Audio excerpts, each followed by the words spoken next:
quickly though, Ian. They're going to pull Palace out of position. Tierney.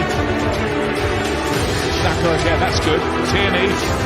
Lovely move so far, and a goal from Pepe, who got there. Cushion volley from him. Arsenal lead. Big goal. Nicola Pepe.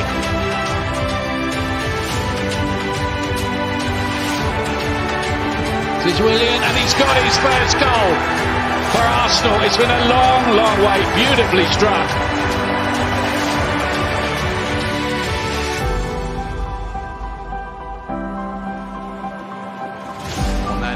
Surely not. Oh, yes! El Nani, the substitute, with Arsenal's third away goal.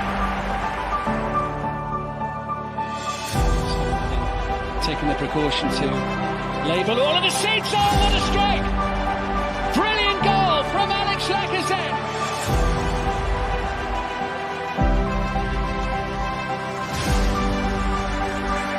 Tierney. Yes, guys. Welcome back to Cossy's Arsenal podcast. My name is Cossy. We are back again. It is Monday. We are playing on Monday. I don't know the reason as to why we are playing on Monday. We are playing on Monday just a bit. Right, there we go. We are playing on Monday. Crystal Palace is coming at the Emirates Stadium. Patrick Vieira is coming home. We're going to be discussing that game and then, doing a live watch along as well. And then we shall play again on Friday. We shall play Aston Villa on Friday. Look, it's too many games coming up in 1 week. But you know what? I love it. If we win this game, we have a chance to go as top as eighth, right? As top as eighth. I should make that very clear. I mean, we have a motive to win the game because, right, if you look at the table at the moment, Arsenal is actually right. Let's look at our standings. Arsenal is in position 13, 10 points. We can come as far as 9th. And that is we shall be displacing Brentford. So it's a big game for Arsenal. It's a big game for Crystal Palace as well, because like I've told you in the previews, like I've told you in the previous shows, they've actually not won so many games this season. So they need to win. They are 14th. Right? If they do beat us, they do have a chance to. Do they have a chance to go, above us? They have a -3. Yes, they do have a chance to go above us. No, if they beat us, they go in 13th, and then we will go down in 14th. So it's a game we cannot manage to lose, and it's a game we cannot even manage to draw, because if you look, like I've said, we are in 13th. We need to come to the top 10. And for me, I think this is a very important game and fixture. One, if we win it, we shall go in 9th. That is at 13 points. And we will be only 2 points behind top 4. Glorious, no? This is crazy. I can't believe I'm saying this season. If we win this game, Arsenal will be only 2 points behind Brighton. Brighton are in position 4 on the table. And make no mistake as well, we will be only 4 points behind Manchester City. Manchester City are 3rd. We'll only be 5 points behind Liverpool, who are 2nd. And probably, not even probably, we'll be only 6 points behind Chelsea, who are sitting 1st on the table. Just to take you through a quick review of the Premier League table. At the moment, Chelsea are 1st. They played 8 games already, 19 points. Liverpool are 2nd, 18 points. Manchester City are 3rd, 17 points. Brighton come 4th with 15 points. Manchester United, Tottenham Hotspur. How the hell did they reach here? Tottenham Hotspur are back in the top 5.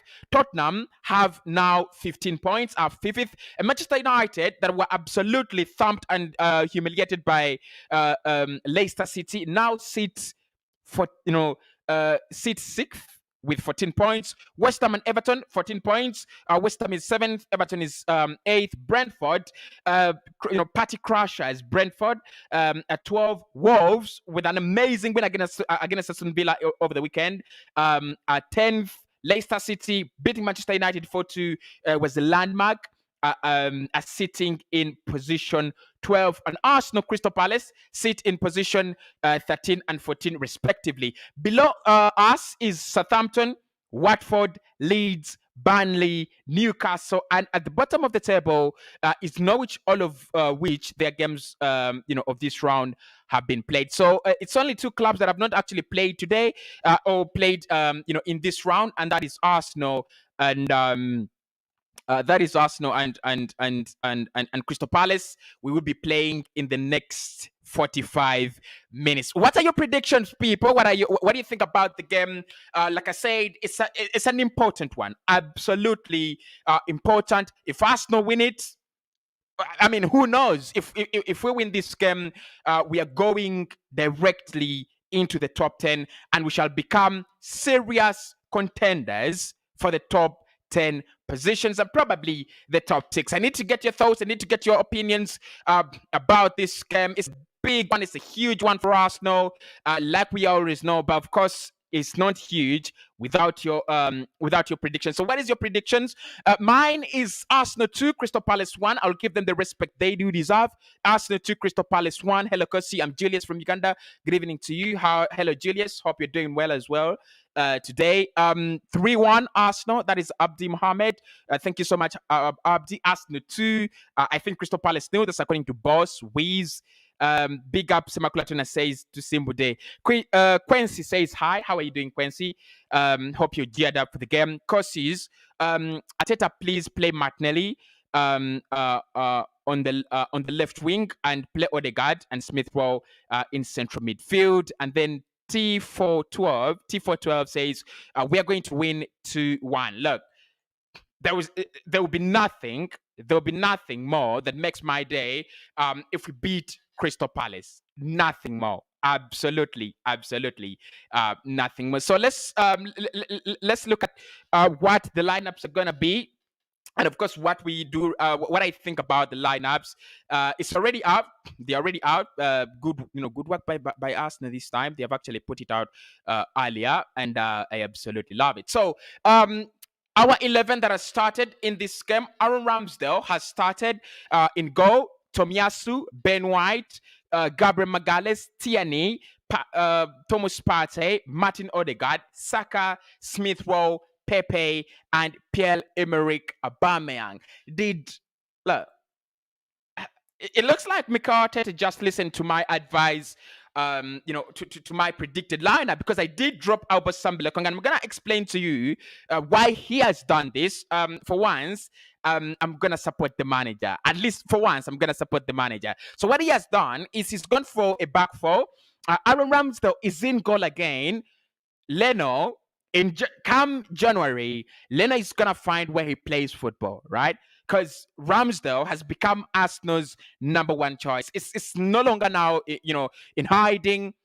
And I don't think it's a bad lineup. Ramsdale being in goal, he's kept 3 clean sheets out of the last 4 games he's played in the Premier League.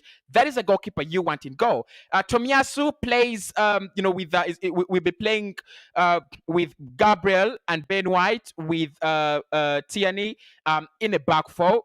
I mean, the usual, and I'm really happy with that. We have sustained no injuries, at centre half or even at full back.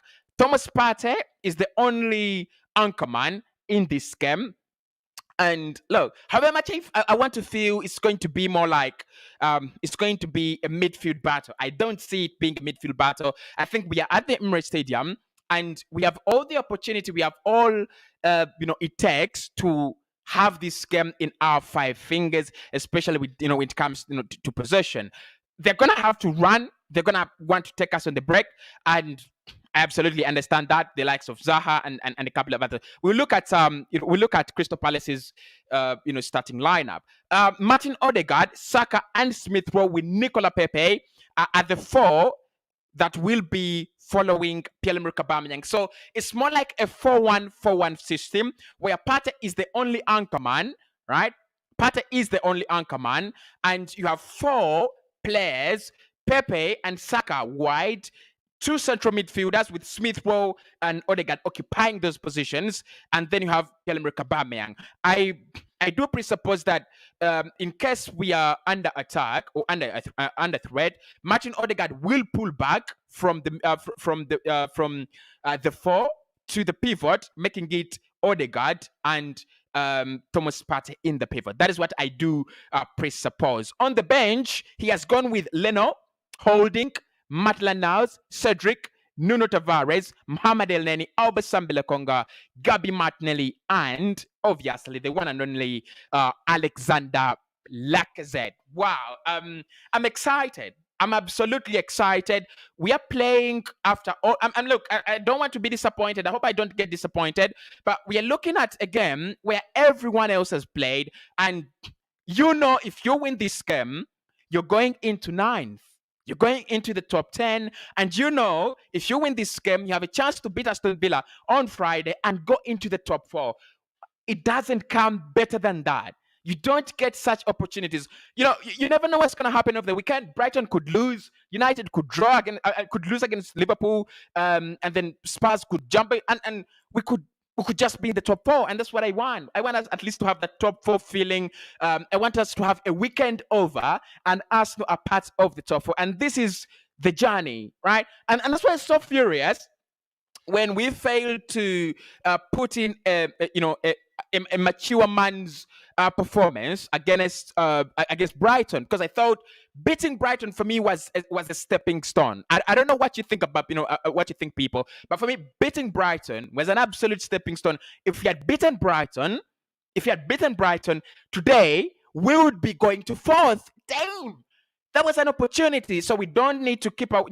Yes, look, it's a team that is still, finding its rhythm. A manager that's still finding his, starting 11 and things like that. But don't forget, this is a huge moment for Arsenal, and this is a very, very huge moment for the fans as well. Can we see Arsenal beat Crystal Palace? Of course, there's so many things attached to this game. Patrick Vieira is one of them. Please do not forget that. I need your predictions. Arsenal, Crystal Palace. Why is that Martinelli hates Mikel Arteta? And then Edward says, big up. Milton, should we have this debate now? Guys, should we have this debate now? Because for me, look, I think I made my thoughts very, very clear, absolutely very clear, when it comes to Gabriel Martinelli and the situation around him and Mikel Arteta. I don't think the manager hates the player. Look, I've complained, and on this channel, I've really complained. I've compared Martinelli to the likes of Mason Greenwood. I think the directness Greenwood puts to Manchester United could be as well very, very replicated in that Arsenal side if you play players like Gabriel Martinelli, because he's direct, he's hungry, he loves to score, he's clinical, he's good, he's young, he's energetic, he's passionate, he's empathetic, he's everything you want to have in a player, in a complete player. But I don't agree with Gabi being on the wrong side of the bed for Mikel Arteta. I don't agree with that. Yes, there could be a couple of reasons to explain that, but look, I say this, at the beginning of the season, Gabi was given a chance, and look, however much we love him, however much we want to protect him and things like that, we should never forget, he was given his chance, wasn't he? He was given a chance, and I'm sorry to say, he didn't take it. Because look, think about it. Aubameyang and Lacazette started this season with COVID-19. And so it was by default that Balogun, Nketiah, and Gabriel Martinelli get chances to play. They had their chances, people. They had their chances. And I'm not even going to, blame Mikel. Yes, at times I do blame him, but I'm not even going to blame him, 100%. These lads, Martinelli got a chance. And he deserves more chances. Yes, he does. But at the moment, the team is finding a rhythm. Do you drop Smith Rowe? No. Do you drop Saka? No. Do you drop Odegaard? No. Do you drop Aubameyang? Probably yes or no. Who do you drop to give Martinelli a chance? For me, my problem with Martinelli and Mikel is, why doesn't he give him football, right? Why doesn't he give him football, at least 20 minutes per 90? Bring him in the 70s, bring him in the 80s, It's okay. 10 minutes for a player, you know, it's for 20-year-old, 20 minutes is fine. But not giving him football at all is absolutely hilarious, and I think that's why Mikel is actually costing him, costing his, himself, the fans, the fans' favor. He's just costing himself the fans' favor. There is no reason for me, and there is no reason whatsoever as to why he doesn't give Gabriel Martinelli a chance, right? In the in the 70s, in the 80s. There's no reason, because we are not a club that is doing so well. I'm sorry to say, we're not a club that is doing so well. So we need every player to put at least a little a little input to the whole sum, and maybe that's when we shall that's how we shall actually move forward. But big up to you, big up to Edward as well. Good evening to you, Cossy. Good evening to you, Anu. Hope you're doing well, my brother. Hope you're absolutely doing well. Hi, Cossy. Why is Ateta hating Laka and Martinelli? Look, with Lacazette, I agree. Look, I agree. I think you need to prepare for his exit, and we need to prepare for his exit. This is what we were saying. This is what the point I was trying to make way back in the preseason, that if Kolasinac is not part of your plans, why the hell do you give him football? If you do not have plans for players like, for example, Lacazette, who might leave in January or might leave in the summer, I don't see why you give him regular football. You can bring him in, right? You can bring him in occasionally to solve issues. For example, if you're looking for a goal and you need a second striker on the pitch, you can bring on Lacazette. And for me, by the way, let me say this: I thought we should have sold Lacazette in the summer, and I'm gonna say this again: Lacazette shouldn't be above Martinelli in pecking order of who comes onto the pitch first. No, he shouldn't be, because he's gonna leave, right? He's gonna leave on a free. So look, if he was a player that we were gonna sell in the summer and probably get some cash out of him, you could give him game time to boost his market value. But if you give him game time now, you're boosting his market value. You're giving him match fitness for another club to take in the summer. So with Lacazette, if he gives him football, I got no problems with that. If he doesn't give him football, I got no problems with that as well. Absolutely nothing. I got nothing to do with Lacazette and his game time or lack of game time. Yes, he's still an Arsenal player under contract, and we could use him on a couple of occasions if maybe Aubameyang got injured or things like that. But it shouldn't be priority. And for me, he isn't priority. He isn't priority. I wouldn't be thinking of why he starts or when he starts. Absolutely not. Absolutely not. I need to look at the we need to look at the starting lineup for Crystal Palace, and probably Zaha has started. It's gonna be a tough tie though between Wilfred Zaha and the likes of Tomiyasu, because he runs a lot, he's powerful, he's intelligent, and he is very, very athletic. Very, very athletic. Wow. No Wilfred Zaha for Crystal Palace. Wow. This is 20 minutes. This is Sky. Wow. Wilfred Zaha is out. We should be winning this, guys. Look, we should be winning this. We should be winning this. They don't have Wilfred Zaha. That is a huge blow. That is a huge blow for Patrick Vieira. Returns at the Emirates Stadium as an old boy, but also as now a professional manager. But just to make it clear, guys, I don't think Martinelli is hated. I think it is poor man management from Mikel Arteta. Those are two different things. Because if he hates him, he would be playing players that do not start ahead of him. But I think at the moment, all the players that are playing do start ahead of Gabriel Martinelli, right? They start ahead of him. My problem is the players that are starting ahead of Gabriel Martinelli, when they come off, he doesn't get a chance. Why? That's my problem there, right? Okay. All right. Milton says, Cossy, if you are a Tata, which players will you buy in January and in which position? Right. I think our problem now is creativity in the midfield. And I was watching Leicester City and I was trying to look out for James Maddison. He's still not really done it this season, but I still think we need that kind of player. Maybe probably not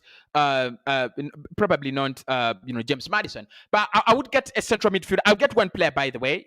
If you ask me, I'll get one player, and that would be a central midfielder. And probably I would go for. Look, I love Donny van der Beek. You know that. I'm gonna say Donny van der Beek, but we can never get him from Matchday United, especially when they're struggling at the moment. It would be very bad for their PR. To let Van der Beek go. I mean, they do care for the fans, do they? I don't know, but it would be a very bad public relations move. If they left Van der Beek go, and the fans would be absolutely hilarious because they're already fuming now. But the one man I would go for in January, probably I could go back to Lyon and see if they can give me. I could go to Lyon and see if I can get Lucas Paqueta from Lyon, shirt number 10, Brazilian. I could go there because he's got that sense of creativity, a lot of it. He's got that sense of a lot of it. More like Jude Bellingham, more like a Jude Bellingham kind of player. I'll go for a Lucas Paqueta. But I would also do a Bruno Guimaraes. Why not? I would go and do a Bruno Guimaraes. So I don't think we have a big budget, for January, bringing this one, bringing that one. I don't think we'll bring in more than 2 players. And if we do, one of them will be a loan deal. Suggestions are that Arsenal could be looking at Alex Oxlade-Chamberlain. We should be wary of his injury record. We should. But look, for me, it is Lucas Paqueta or Bruno Guimaraes in January. I would love to have a central midfielder. Definitely, I would love. Okay, I need to get your comments in. Gib Martinelli should be given playing time so that we don't lose him. Yeah, I mean, there is some kind of frustration, with the player, and I do understand your point absolutely. Well, hi Cossy, do you think Guendouzi will make it back to Arsenal? I don't know. I mean, there is all with Arsenal players. I don't know if they're just lucky, but there is all this kind of hype when they leave the club, and when they are with the club, nobody talks about them, right? Nobody talks about them. But when they leave, it's so blooming, it's so glooming. Now it is Guendouzi. I've seen like how many posts? 100, 1,000, 2,000. Guendouzi shines for Marseille. Guendouzi passes for Marseille. Guendouzi about to score for Marseille. Guendouzi what for Marseille? Yes, he might be having a good time there. But look, for me, I like moving on. And that's my problem. I like moving on. When we lose a game, right? You will notice I talk about it and I move on to the next topics. If we win a game, I talk about it and I move on to the next topics. Because for me, that's what I do. I like moving on. So Matteo Guendouzi, I don't know whether he comes back. I don't know whether he doesn't come back. But, look, I have no problems with him. If he comes back, great move for Arsenal. If he doesn't come back, I'm absolutely not even, bothered. I'm not even bothered. Please, can someone tell me what is Smith Rowe playing? What is Smith Rowe playing that made him better than Lacazette and Pepe? In 7 matches, Laka would have scored up to 4 goals. Smith Rowe only managed to score 1. Why bench Laka? This is iconic Jensen Malik, but I think with Smith Rowe, my problem with him, by the way, is he needs to add to his goal count. He also needs to add to the number of chances he creates per 90, right? Yeah, but I would definitely take him, over Lacazette and Nicola Pepe. I would, and I do. Why can't Arteta bench Aubameyang? Look, captain, earning a lot of wages. Maybe that's the reason, right? Maybe look, it doesn't look so good when you have a player that you have given 350 grand a week, and the guy is on the bench. It doesn't make sense. It doesn't make sense. So, there's some decisions that just come in handy. There's some decisions that just come, just like that. Smash a like on the video, people. Make sure you're smashing the like button. Thanks everybody. But there's some decisions that just come like that. And there's nothing, nothing we can do about them. There is nothing we can do about them. All right. Okay. This is the Crystal Palace lineup. This is the Crystal Palace lineup. Listen up, people. This is the Palace lineup. I should have a window where I show you these.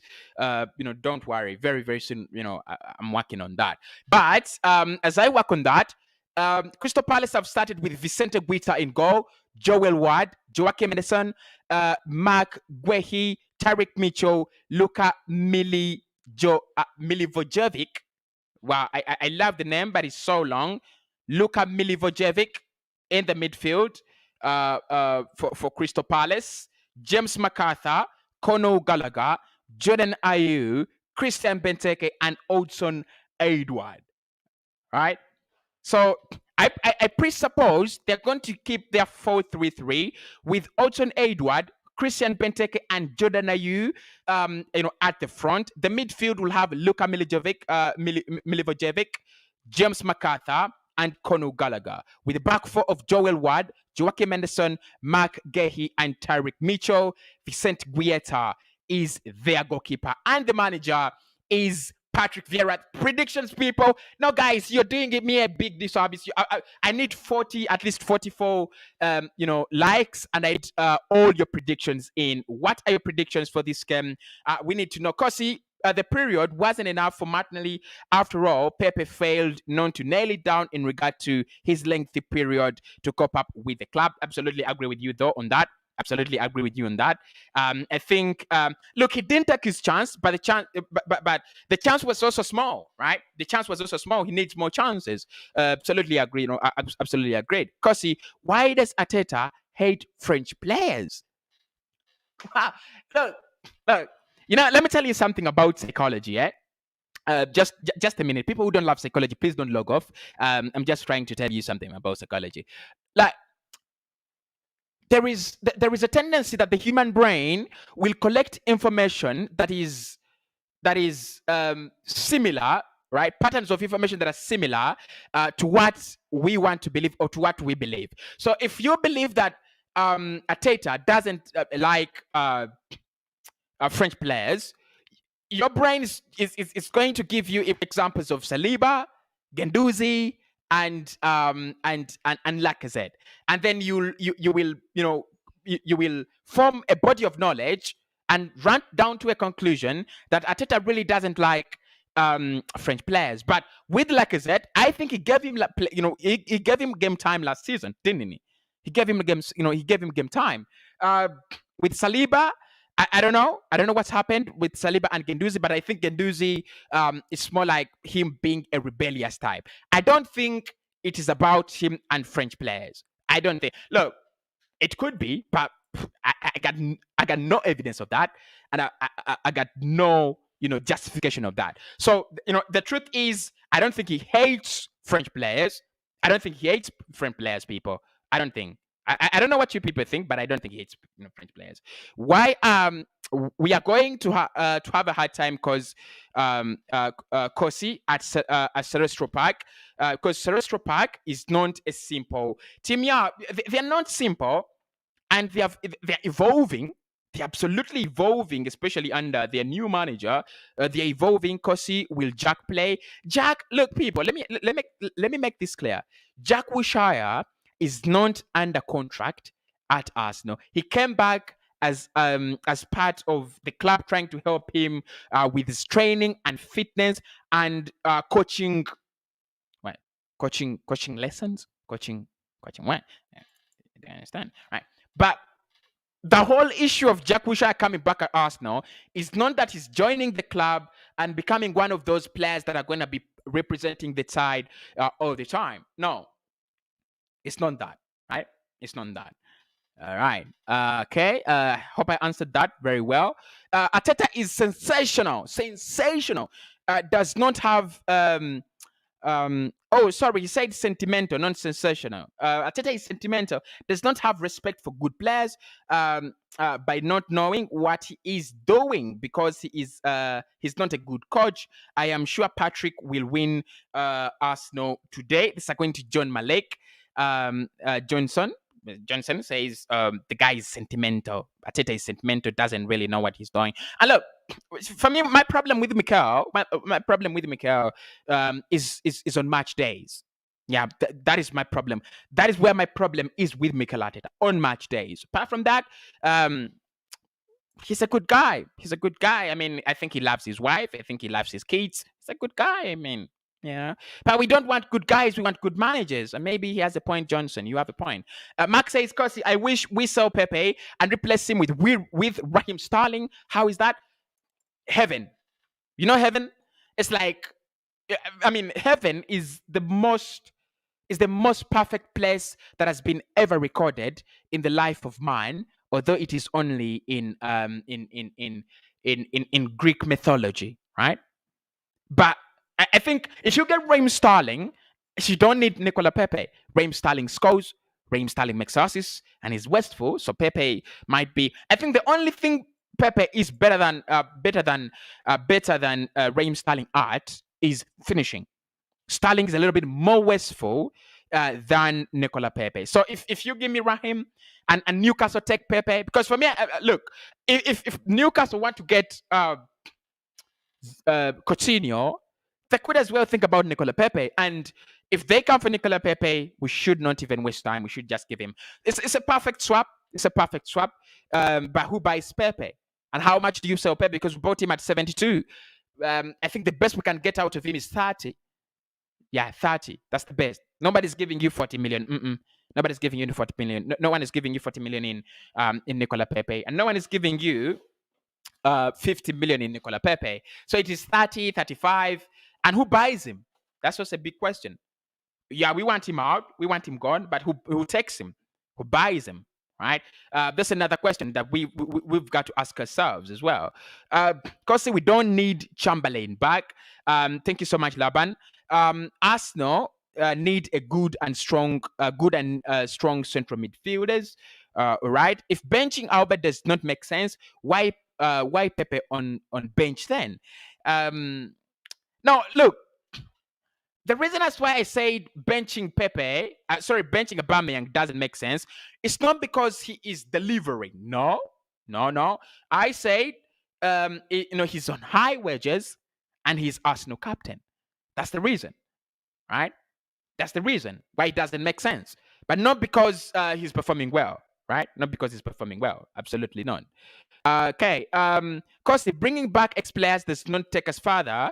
And there was a reason as to why they left. Absolutely. You're right. Yeah, you're right. I don't know why Lacazette is not playing. Anu. Alan says 3-1. Arsenal. Brian says bringing back Sanchez will absolutely destroy career of our young talented players. And Arteta never gave Laka game time. Last season, Laka went on injury, and when he came back, Arteta was only trying to use him make top 4, which was already late for him in the remaining 8 matches. Really? Cossy, truly, we don't need Chamberlain, as you said. Okay, but look, like I said last season, wasn't he our top scorer? I remember he played a couple of games. And he really scored a couple of goals. He had double figures last season, right? So I still think he used him last season, probably hoping he could extend his contract or hoping that, Arsenal will retain him. But in the end, it never worked out like that, right? It never worked out like that. The boy or the man said, I don't want to stay. I'm going to leave on a free. And Arsenal are absolutely frustrated. I know they must be absolutely frustrated, with his decision. So it doesn't get worse than that, does it? It absolutely doesn't get worse than that. But speaking about players coming back and Alex Oxlade-Chamberlain, as you guys give me your predictions and thoughts on the game, why can't we bring in Ivan Toney in January? Do you think Brentford are going to give you Ivan Toney? Do you think Brentford are just going to give you Ivan Toney? Because look, like Arsenal fans, we have this tendency of thinking that clubs will quake at the thought of Arsenal wanting their players. We are no longer that type. We are no longer that club. So look at Brentford. They are 9th on the table, right? They are 9th on the table. They're looking at themselves as a direct competitor to Arsenal. Sorry to say this, but if they had beaten Chelsea, let me get this straight. Let me get this straight. If you look at the standings at the moment, the table standings, right? If they had beaten Chelsea, right now they're 9th with 12 points. If they had beaten Chelsea, they would have 14 points, and they would be on the same points as Manchester United. They're only 2 points behind Manchester United, and they are 3 points off top 4. So a club with such a record, a club with such a start, I don't think they just give away their best players like that in January. It doesn't make sense. It wouldn't make sense to me if they decided to sell. And I know it would absolutely make no sense to anyone who hears about it or listens to it that they have sold. It wouldn't make any sense. So we can maybe try, right? We might, because it has never had to try. This is a perfume. It's not even a sanitizer.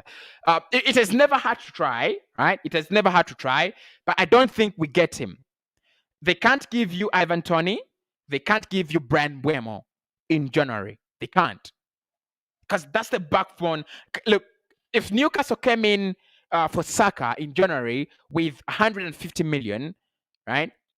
We might be tempted to sell. But then we shall say probably in the summer. In January, it's unacceptable. Because, in January, that's when you decide.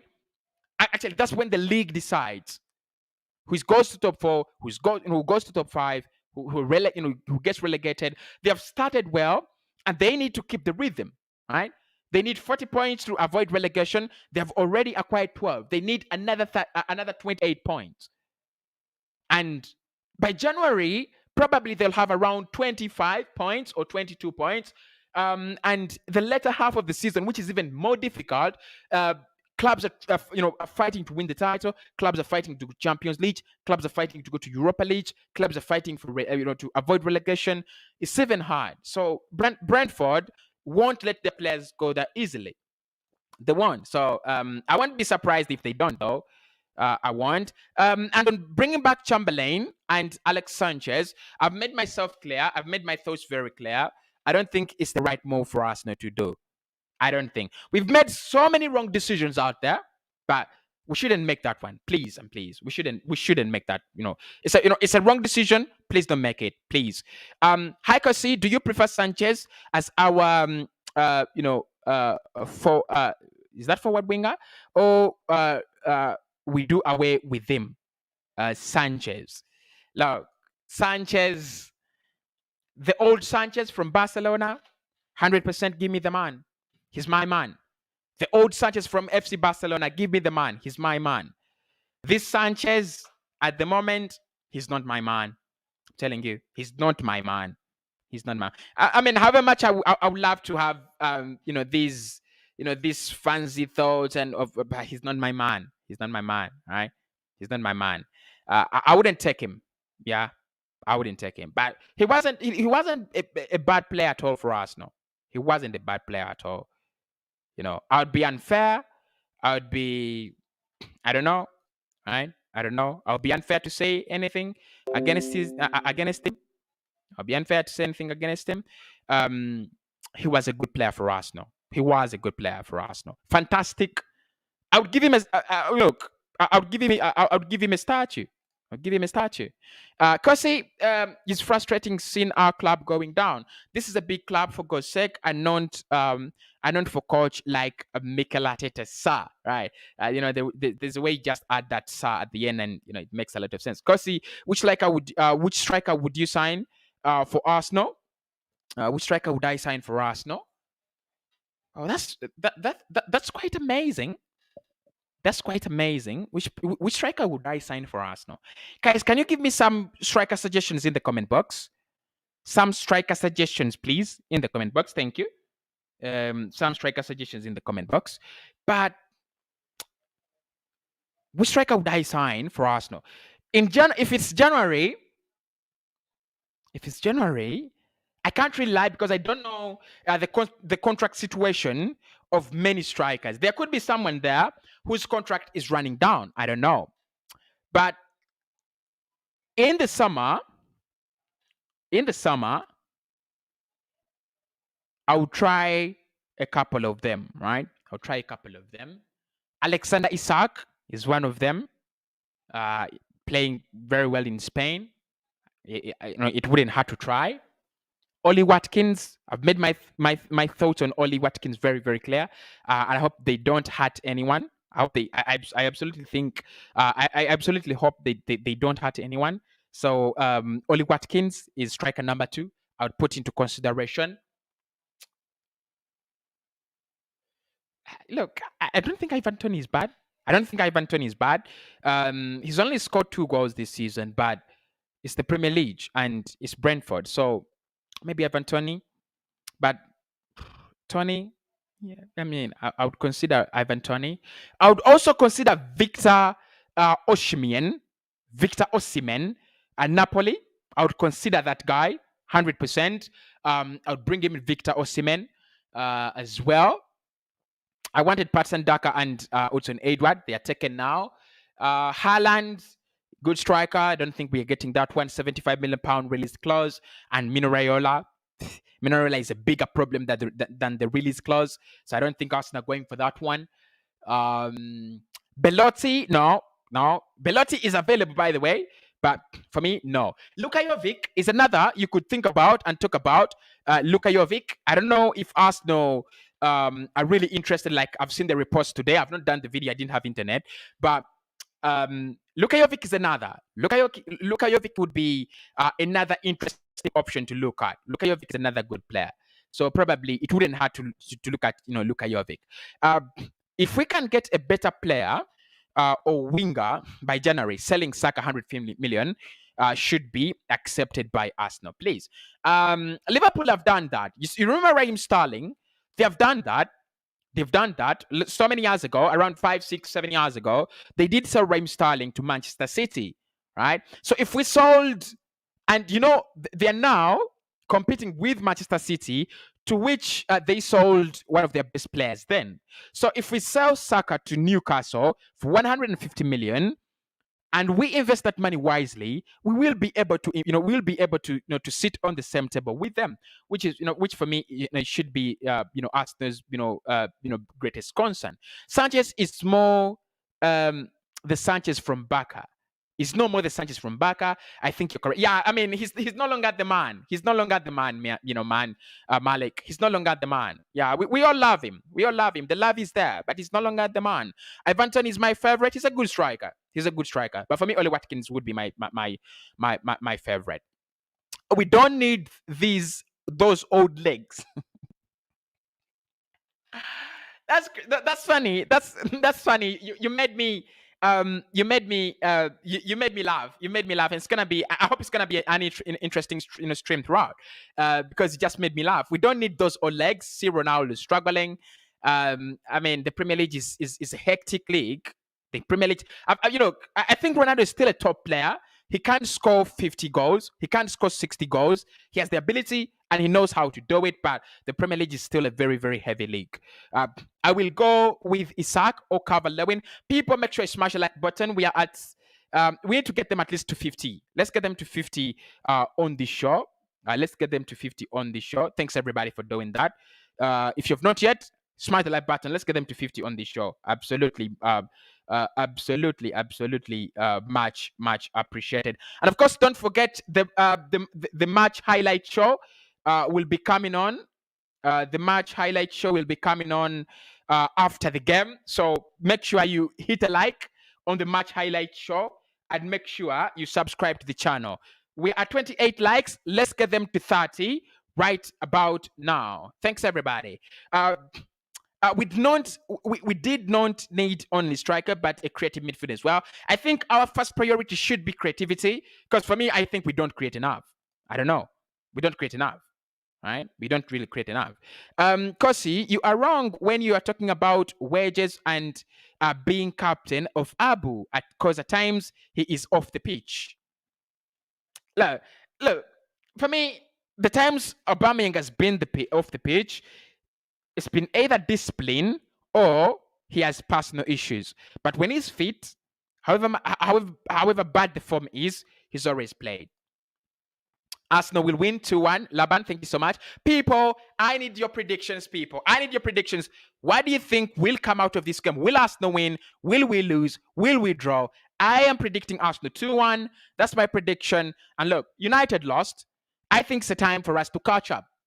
They have 14 points. If we get to 13, come on, Arsenal. If we get to 13 points, and look, if we get to 13 points and probably draw against Aston Villa, we'll be at the same points with Manchester United. They could lose to Liverpool, right? They could lose to Liverpool.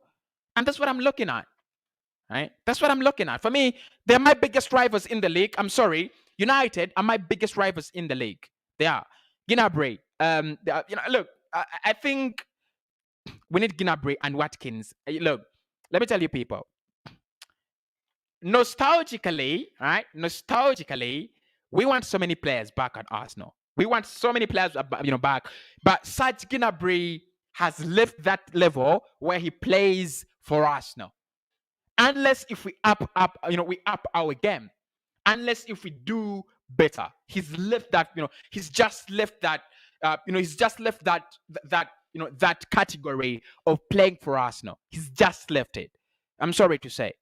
There are so many times when you want players to come back, but Serge Gnabry is the starter at Bayern, a Bayern that is doing so well, a Bayern that is Champions League material, Champions League winning material, Bundesliga winning material, right? So with Serge Gnabry, yeah, and I think they were right. They took him back.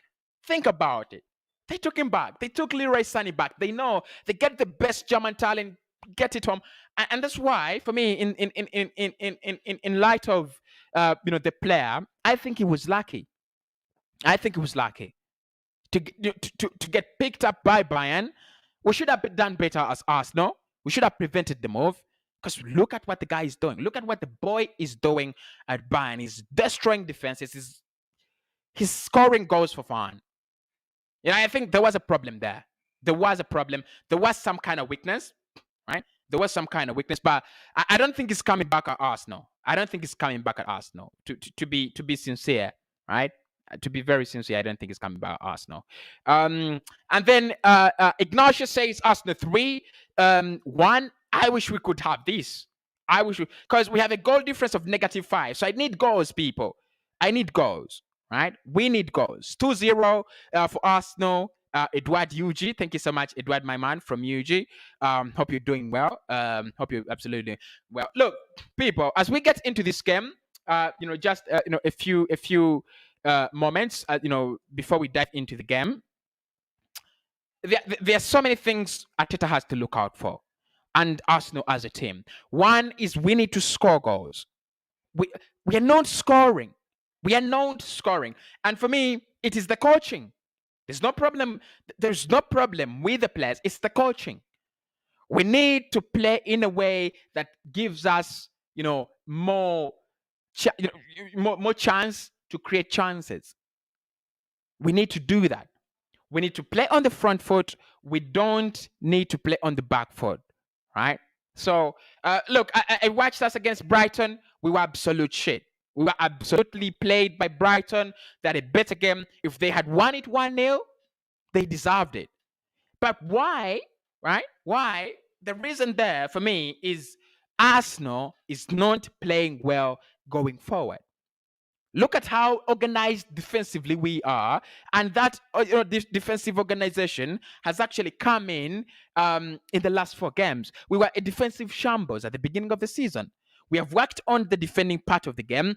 Good. Don't stop there. We've got to work on scoring goals, right? We've got to work on scoring goals, and that's going to be a major point to look out for in this game. But we wish the lads good luck. I'm going to be watching this game and I'm going to be live. So if you want to continue watching with me live, it's okay. I need your predictions. I need your thoughts. We will be reacting to the misses. We shall be reacting to the goals, and anything like that. Look, United lost, but remember when other big clubs lost, Arsenal hardly take their chances. I hope the story changes today. My prediction remains Palace winning. Thank you so much, Malik. And look, it's the same. It's what happened last weekend. But we could have won that game. We could have been in a better position. We threw the chance away. A club that is not scoring, how do you predict winning for them? Yeah, look, that's funny. Yeah, right. That's funny, Bob. It's my club. I need us to win. Iko says that's witchcraft. Okay. Win for the visitors. This are going to Lawrence. 1-0. It could happen. 2-0 for Arsenal. That's are going to Bush. And then Olemo Nathan says Arsenal 3. Arsenal defense this time is doing great because of new Takehiro Tomiyasu. I'm seeing a draw of any figure. Look, I think it's a game where it might be balanced. Look, it might be balanced. I don't think it's going to be, one-way traffic. I don't think it's going to be that. I've seen Crystal Palace absolutely outplayed by Brighton, right? And Brighton play the same kind of football as we do. Brighton actually scored their goal in the dying minutes of that game to get a 1-0 draw. So what we need to do is we need to press them in their corner, but also break them down, right? And I think Mikel going for Pepe, Salah, okay, Saka, not Salah. I love Salah as well. But Saka and then Smith Rowe and Odegaard, he needs to, I think what he's trying to do is he's trying to lock them in their own space, suffocate them, and then break them down. I think it's a good strategy. I think it's a very, very good strategy for this game. I don't know what you people think, but for me, I think it's a good strategy. Very, very, very good strategy. I hope this thing comes. I hope this thing comes live. I hope it comes live because I do have internet on there. Okay, so I'm gonna be setting my game. I'm going to be setting my game. We are just a few seconds away, or we have started. That would be impossible because I'm one person that really loves, getting the better of time. All right, we have not yet started. But it's 5 minutes away. It's 5 minutes away. 5 minutes away from kickoff. 5 minutes away from kickoff. Players, already in the tunnel. So, look. I'm going to keep taking your comments throughout the game. And I'll keep, getting your thoughts. All right, Jonathan from Mogadishu. Wow, big up, my man from Mogadishu says, Cossy, our team is not bad, but the coach is bringing the team is briefing the team matters. Okay, look. I don't think Arsenal is one of the club, a bad side. I don't think, but still we need a lot of improvements, right? We need loads and loads of improvements. You might be looking at an Arsenal side that is missing around 2 or 3 quality players, a quality striker, and probably 2 quality midfielders. Players are in the tunnel right about now. Of course, I'm watching from using Showmax. So if you have a Showmax account, you'll be able to watch this game, right? You'll be able to watch this game. I'm looking at Abu Sambi Lokonga and Christian Benteke trying to, have a word. But of course, Lokonga starts from the bench, and Christian Benteke starts the game. for Crystal Palace. He will be their main striker. I think Ochen Edward and Andre Ayew will be playing off the wings. We should be underway at any time from now. We should be underway. We should be underway anytime from now. Okay, should be underway anytime from now.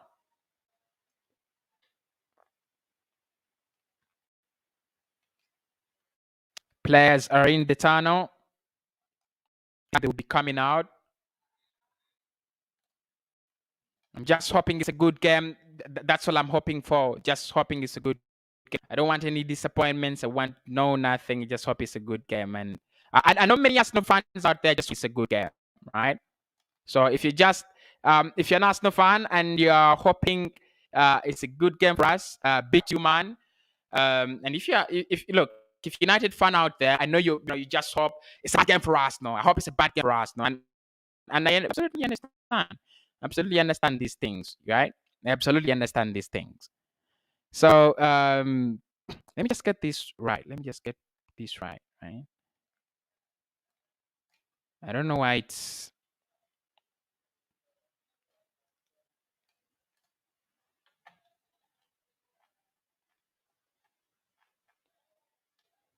All right. Okay.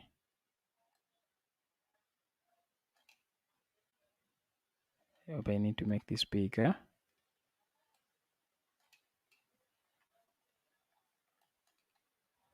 What the hell even happened?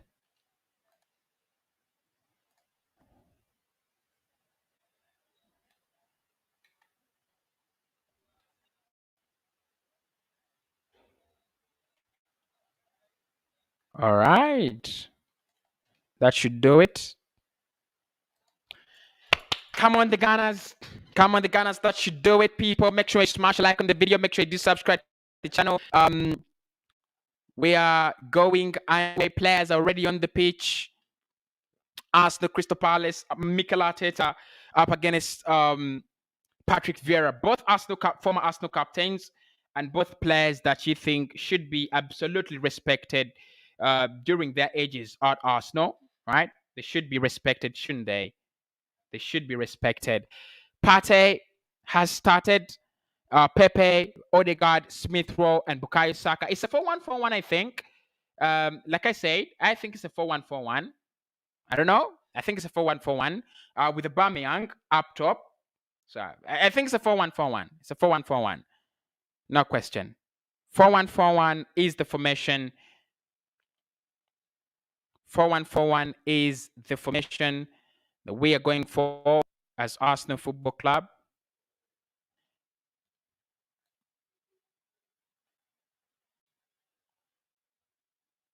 All right.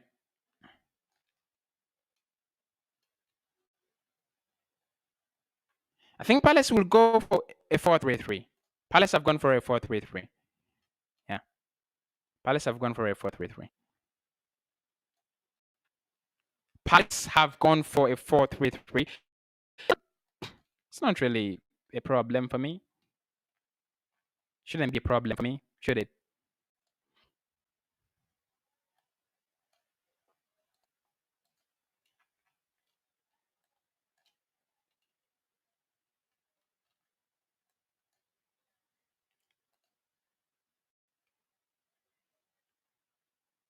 All right.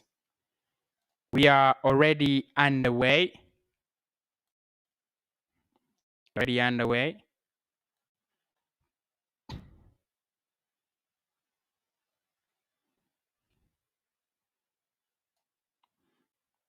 Make sure you continue giving me your predictions. Make sure you give me your reactions to the game as it goes live. We'll be reacting to every move as the game goes live, as the game comes in live. So make sure you do give me all the reactions, everything as it goes in. I'll be more than glad. I'll be absolutely more than glad to have your reactions, people. Looking at Christian Benteke here. Looking at Christian Benteke. It should be a threat, I think. Like everyone last now, isn't it?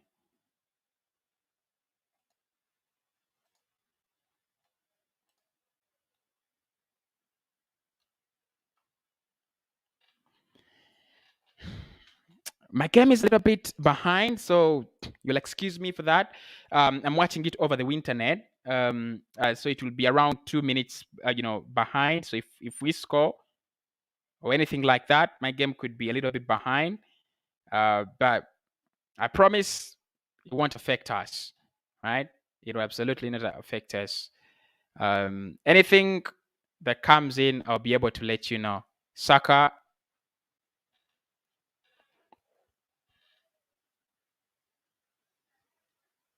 Partey caught on, but Arsenal regained possession.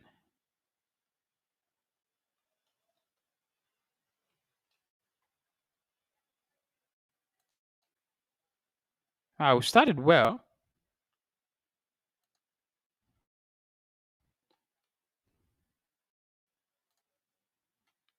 We've started well. We've absolutely started well. Referee is Mike Dean. Mike Dean is our referee for this game. So I don't know if you like him. Let me just. Right. There we go. Ben White up against Orton Edward. Arsenal back in position. Tomiyasu plays with Gabriel. Tierney to the left. Aubameyang in the middle. Aubameyang plays with Odegaard. And it's a throw in for us now. Throw in. Come on, the Gunners. It's it's our chance to get up to top 10, and I can't see us better that. You've started well, a lot really composed. You're playing in shape, and Crystal Palace are also keeping shape. So it's still either way, right? It's still either way. But we've started really well, at least. I'm glad we are, because at times Arsenal really start games very, very poorly. It's something that I really hate to see. Giving it away now. Are you taken down by top party? That was a very good tackle. Crystal Palace are in position now.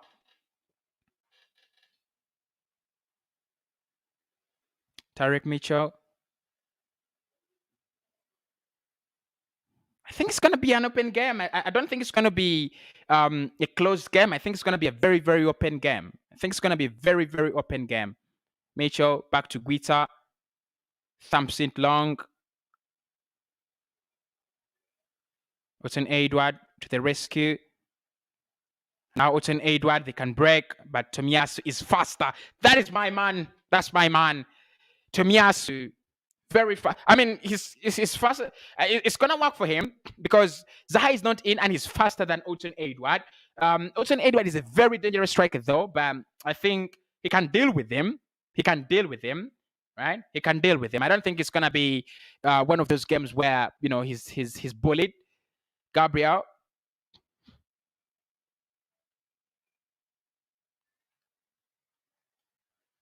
The midfield, Smith Wall. Pepe gets the better of Tyrick Mitchell, but Tyrick Mitchell eventually clears. There's a good long ball from Ramsdale. That was a good ball. Tyrick Mitchell with the throw in, Crystal Palace. They're absolutely loving life.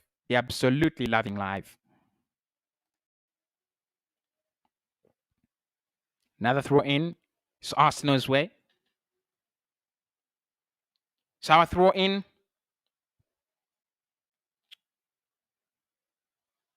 Tomiyasu with a throw. Come on, Arsenal. We need this one. We need this one badly. We absolutely need this one badly. Tomiyasu throws it to Nicola Pepe. Pepe in the corner flag. It's a throw in. That's our ball. Yeah, it's ours. Tomiyasu with another throw. Make it fast. We don't have a goal. 4 minutes in. We don't have a goal. Make it fast. Pepe. Dispossessed. Gets position again. Pepe. Tomiyasu. Another throw in for Crystal Palace for Arsenal. They're so tight. We just need to find a way through. Just need to find a way through. And we don't have those kind of special players. Partey loses position to Gallagher. Now it's a throw in for Crystal Palace. Thomas Partey caught on it. It's 4 minutes. Started well. I hope we can keep this. I hope we can just keep this. I hope we can keep this up. It's a free kick. Can't. No, it's Odegaard. Free kick for Arsenal. Free kick throw in. What's going on?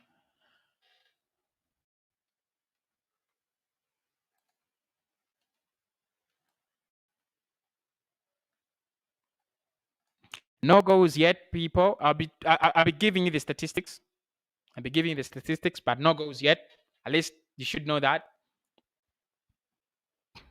Gabriel. Long ball. Find Saka. Saka. Oh! That's a good cross. That's a good cross from Saka. That's a good cross from Saka. And just can't find Aubameyang. Just can't find Aubameyang. But it's a good cross from Saka. Good cross. Now again, we attacking. Tierney. Partey. Through to... Again. Wow, we are loving life. We're absolutely loving life. Saka up there. Saka trying to cross in. Sakona. Wow. Saka. Again. If anything is going to happen, it's going to be through Saka. That's how, that's how things look like. That's how things look like. If anything's going to happen, it's going to be through Saka. He's absolutely loving life. Odegaard to bring in the corner. 6 minutes. I should get a timer now. Odegaard swings it in. Doesn't really reach to anyone. Pepe can reclaim. Pepe to Miyasu. And it's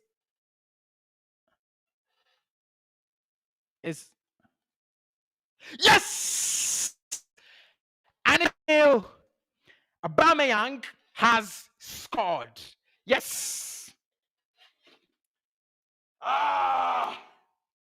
Pierre-Emerick Aubameyang has scored for us, people. Pierre-Emerick Aubameyang has scored for us. Pierre-Emerick Aubameyang has scored for us. It's a good move. It's absolutely a good move. Nicola Pepe brings it in, and it's Guaita. The goalkeeper Guaita just gets some. It's a good save in the first half, but yes, 1-0, and we are going to top 10. We are going to top 10. We are going to top 10. We are going to top 10. We are going to top 10. We're going to fucking top 10. It's a good goal.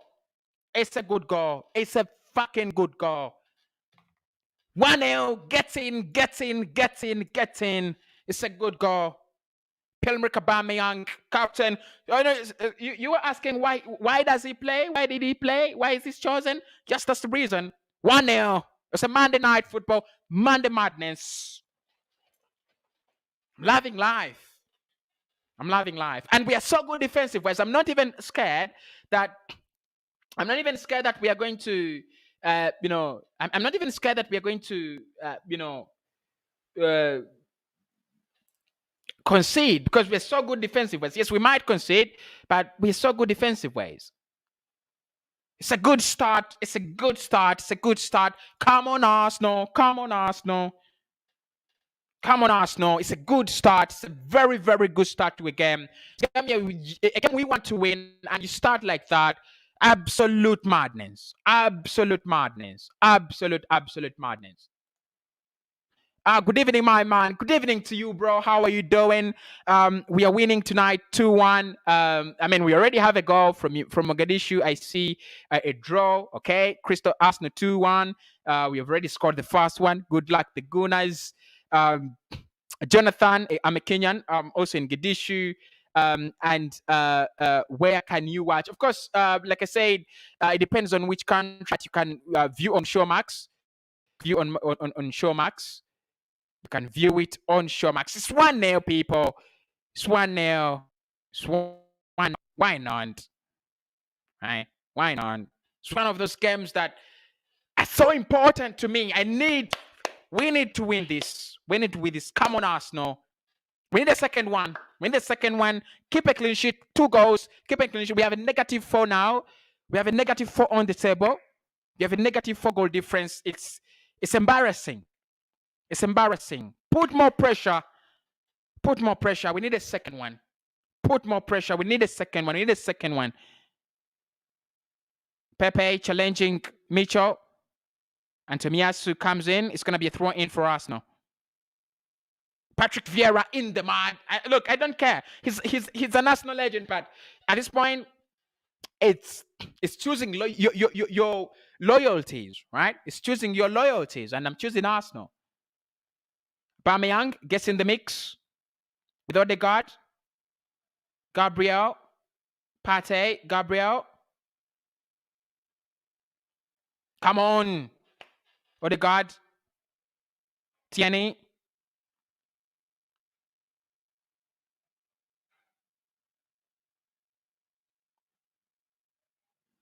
Back to Ramsdale. And Ramsdale thumps it forward. He's looking for Kieran Tierney. Yes, he gets him, but Kieran Tierney loses possession. And now they will clear. Not so far away. Odegaard gets back in possession. And Arsenal back in possession. We started well. We started well. Crystal Palace are nowhere to be seen. Odegaard, Smith-Rowe, Partey. Look. All right. Pepe. Partey. Oh, Tomiyasu. That was a good touch, but doesn't find anyone. And Gallagher gets the ball. He's called to Nate. Arsenal now running the direction. Get faster, Pepe. Nicola Pepe is so slow. That's my problem with him. So slow. So slow. So slow. Should be doing better than that. Cleared now. Crystal Palace will get on the break. Return Edward. There's so many Arsenal shots. Edward. Still moving on. Benteke. Come on. What? It's not a penalty. It's not a penalty. It's not a penalty. It's not a penalty. Come on. Come on. That was lazy defending, though. That was lazy defending because Alton Edward drives the ball from the center line into our box, gives it to Christian Benteke, and Benteke is claiming a penalty. It's poor defending. It's absolutely poor defending. It's absolutely poor defending. Partey. Oh, it was Saka trying to find Aubameyang. Doesn't get him. And now Crystal Palace will try to advance. Ward.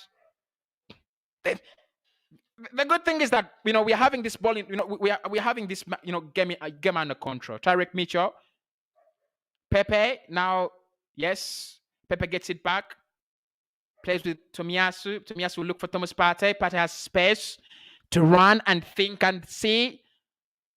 Picks out Odegaard. Odegaard picks out Tierney.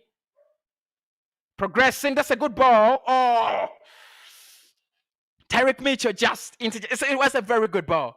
It was a very, very it was a very good crossfield ball.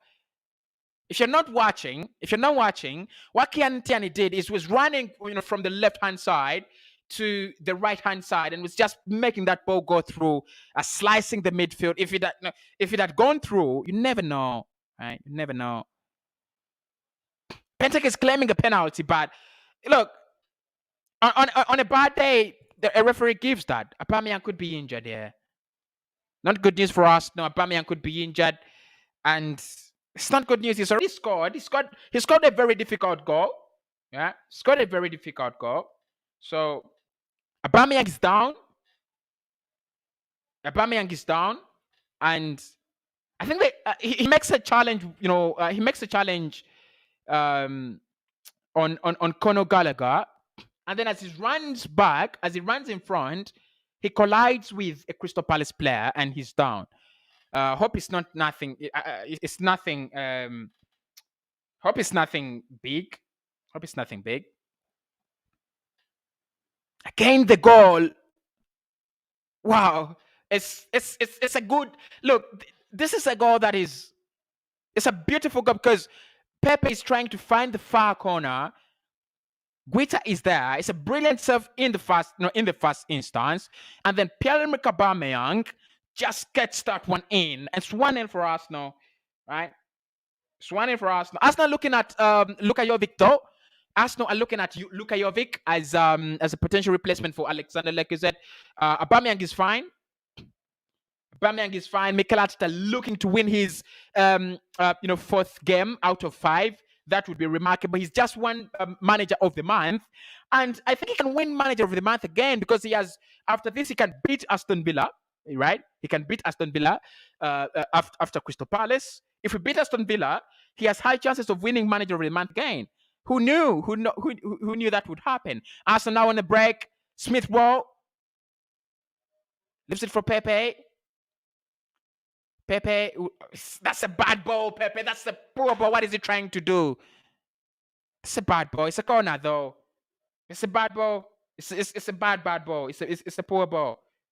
It's disgusting because, I mean, he has so many players around him, and then he decides to go for something that is not even, practical. It's a bad ball. It's a bad ball from Nicola Pepe. But we have a corner. 15 minutes in. We have a corner. We have a corner. Swung in. Pepe. Oh. When the rebound, Aubameyang. No, it's cleared now. And Hudson Edward will try to find, are you crowded? Are you falls back?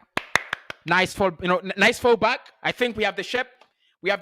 Arsenal is winning this. We are, like I said, we are going to position 9 if we win this, and we'll be very, very close to position 4 and 5 and 6 and 3. So for me, it means a lot. It means a lot. I hope we don't get disappointments. We have Emirates Stadium, and we have started so well. Very, very well. Crystal Palace with their long balls. It's a free kick for Crystal Palace. Andre Ayew caught on it. Jordan Ayew, sorry. This is not Andre Ayew. Jordan Ayew is caught on it. I think that is by Partey. Caught on it. Crystal Palace have started their free kick. Tarek Mitchell, Hudson Edward. Edward up against Ben White. Stand your ground. He's offside. It's offside. We're still managing the game. We are still managing the game very, very well. Still managing the game very well. So, I mean, haters could find something different to do, because I think we are really managing this game very well. Tierney.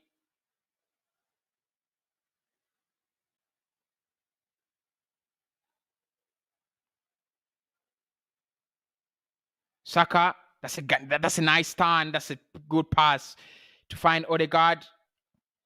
It's a free kick. That's a fucking free kick. Doesn't give it. Crystal Palace in possession now. They're coming in handy. Tarek Mitchell plays with Ward. They're so calm, and it works in our favor. They're calm. It works in our favor because, they are looking for an equalizer. So if they are calm, it absolutely works in our favor. So I got no problems with that, with you, Crystal Palace. If you want to be calm, yeah, be calm. No problem. Smash a like on the video, people. Thanks, everybody, for doing that for me. Tarek Mitchell will try to cross in, but Tomiyasu, good block. Very good block from Tomiyasu. Very, very good block from Tomiyasu. Very, very good block. Very good block from Tomiyasu. Come on, you guys. Pick up Glenn. How are you doing, bro? Hope you're doing fine. Peter, big up to you. Big up to you, Peter. Make sure you smash a like on the video. All right. Pepe finds Smith Rowe, and Smith Rowe smashes it. Wow, that's something I really hate. when a player just gets the ball and then smashes it into the opposition's, comfort. Now Crystal Palace have started building momentum. Nice block from Tomiyasu. It's a throw in for Crystal Palace. Palace have started getting momentum for the last 1, 2, 3 minutes. They're having the ball, they're keeping it, and it's a little bit tense for us. Not so tense because they're really playing away from our dangerous area, from the blue square. But we just need to be on the ball. Ben White gets on it fast, plays with Nicola Pepe. That's the problem with Nicola Pepe. That is his problem. That is his problem. I like Pepe. I like Pepe as a player, but at times it's so disappointing. He does one good thing and then he does 5 bad things. He's given away. He just gives away the ball in a very comfortable position. It's silly. Sour throw in though. Throw in. Tierney.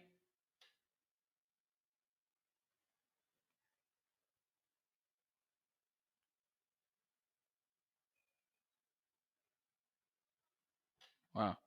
Come on. That they nearly caught us on the ball. Saka. That's nice. It's a free kick. Wow. Play on, says the referee.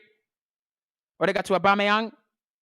Aubameyang looking through, trying to look for Pepe. Gets him. And it was a nice move, but what has Tomiyasu done? Had a lot of time to think. Come on, Arsenal. We need a second goal. Come on, Arsenal. One is not enough. Palace have got into possession now. Milivojevic.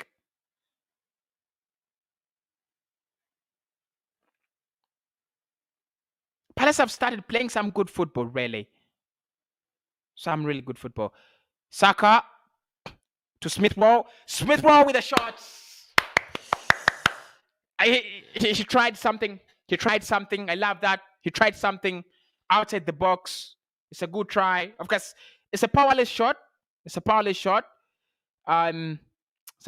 But in the end, it's a nice try. It's a shot on goal, right? It's a shot on goal.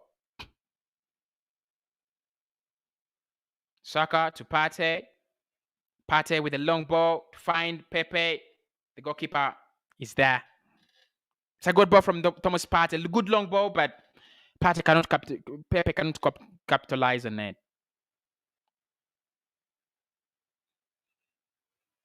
Crystal Palace are so calm.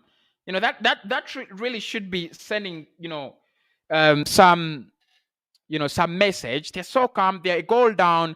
They're so calm. They know they are very, very, they're away from home, and they're disadvantaged in terms of quality, especially without players like Zaha. Conor Gallagher towards an Edward. Gallagher again. Gallagher, and it's a good save. Ramsdale, my goalkeeper, makes it's not a very good save really, but no deflection. It's Conor Gallagher hits it straight to the goalkeeper, and there's no mistake there, right? There's no mistake. Ramsdale will just collects that.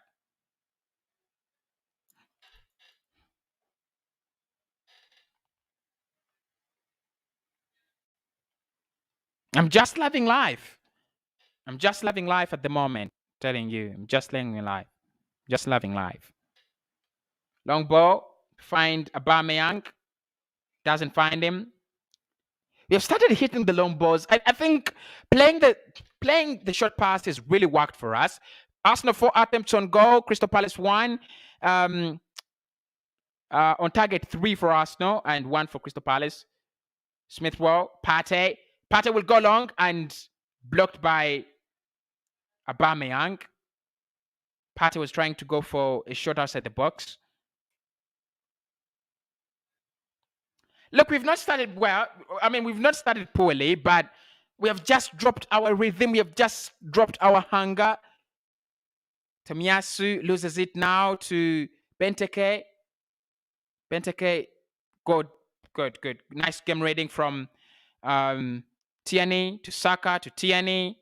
Tierney tries to change the wing, but it's he was trying to look for Nicola Pepe. I don't know why we are trying to look for Nicola Pepe. Maybe because he made the first assist and he's so skillful on the ball. But I've just noticed we are trying to find Pepe in every initiative we are trying to do. I don't know whether that's a good thing or a bad thing. I'm absolutely not aware of that. I'm absolutely not aware.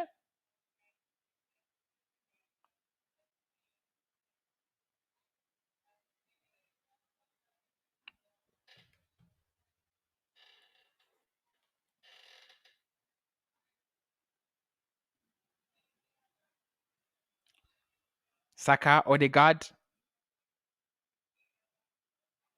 Partey, back to Gabriel.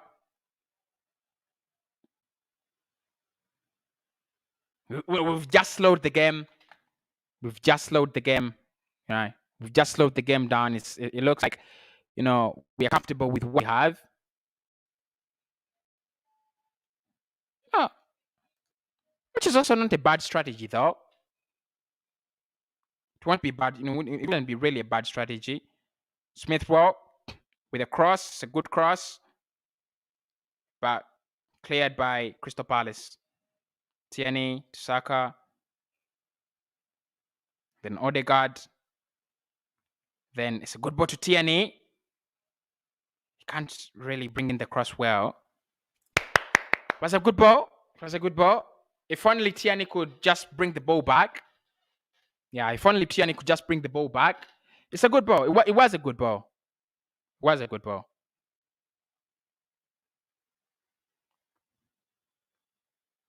are still struggling to find a second goal, and I think we should find a second goal by halftime. We are no longer in control of the game.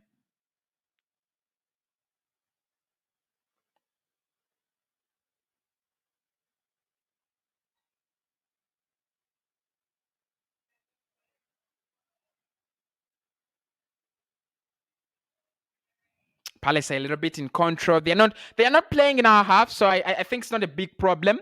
They're not playing in our half, so I don't think it's really a big problem. Right? It's not really a big problem.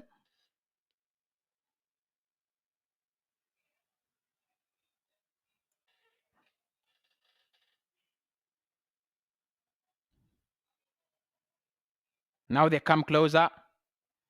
Wow, it's a good save. It's a good shot from Benteke. Good save from Aaron Ramsdale. Yes. That was a little bit tense.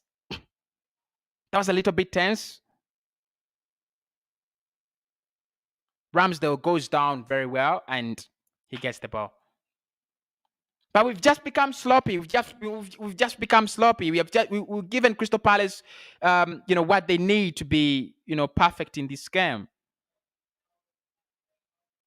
It's a poor ball from Saka.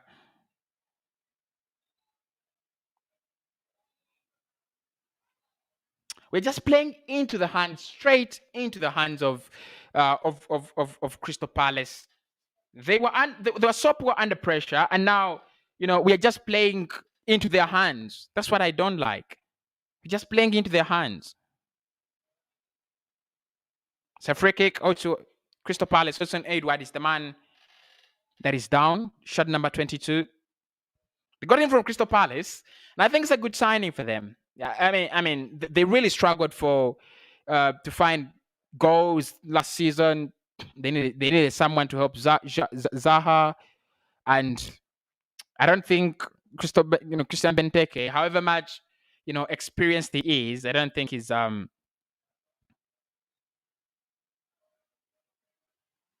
I don't think he's the man to get them goals.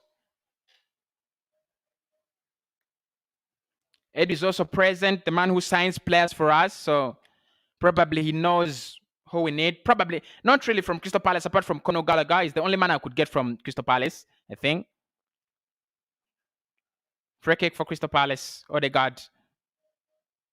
Free kick to Crystal Palace. It's a push, I think. Referee says it's a push. Referee says it's a push. Free kick is it's in a dangerous area. It's a very, very dangerous area. On the edge of the box. So Palace have a chance now to capitalize on something. All game. I think this is their strategy, by the way. I think this is going to be their strategy. I think that will be their strategy. They're just going to, wait for us and, they're just going to wait for us and probably in set pieces, on the break, dead ball situations, corners, swung in. Well cleared by, that's Odegaard again. Well cleared. Thanks. Thank you, Odegaard. Well cleared. Committed the foul and cleared the mess. Now Crystal Palace are trying to build something again. Oh, look, we just seem out of this game. I don't know what's happened. We just seem to be out of the game.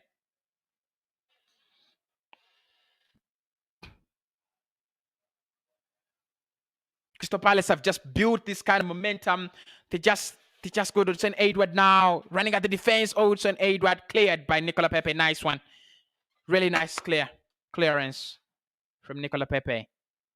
But Palace, look, this is my problem with Arsenal. This is my problem with Arsenal. We get the ball, we get the lead, and it's like we didn't come. We only play moments in games. It happened against Brighton. We started well, and then it was like we didn't even play in that game. It was like we didn't even appear in that game. It's frustrating. It's absolutely frustrating. And it's already happening now. We are lost. Crystal Palace have 60% ball possession in the last 10 minutes. That's what I'm talking about. We've just switched off. They're attacking us. They're doing everything on the ball. And we started well for the first 20 minutes. But when we got the goal, we don't know how to react. When we get goals, we don't know how to react. That's a problem. We need to get 2 goals, 3 goals. Get that cushion. It's very important, but not with Arsenal, though. Not really with Arsenal. They don't understand the cushion. Ash. It was close.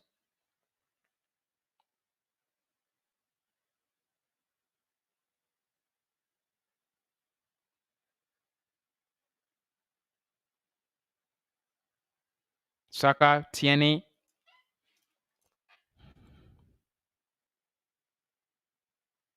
Gabriel.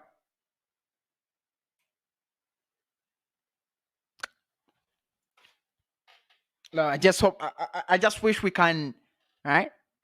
I just wish we can build momentum in the game for 40 minutes, for 30 minutes. But the winning percentage is in our favor. The winning percentage is in our favor. The winning probability. So 76 for Arsenal. Saka, Odegaard crosses it in and it's well cleared, well dealt with by Crystal Palace. Throw in for Arsenal, taken by Kieran Tierney to Gabriel. Odegaard, caught on it. Ben White trying to look for. That's a disgusting ball from Ben White. Absolutely disgusting. Was trying to look for Nicola Pepe. But it was a bad ball. It was a very, very bad ball. Very close to halftime. We've not really played so poorly, but we've not played well. Crystal Palace, the last 10 minutes, they have done it. Right? Throw in for Crystal Palace. We need to do better than this. I'm telling you. Otherwise, we might not go away with the win. Because whenever you give your opponent time on the ball, you're giving them, chances to destroy you. And that's what you don't like.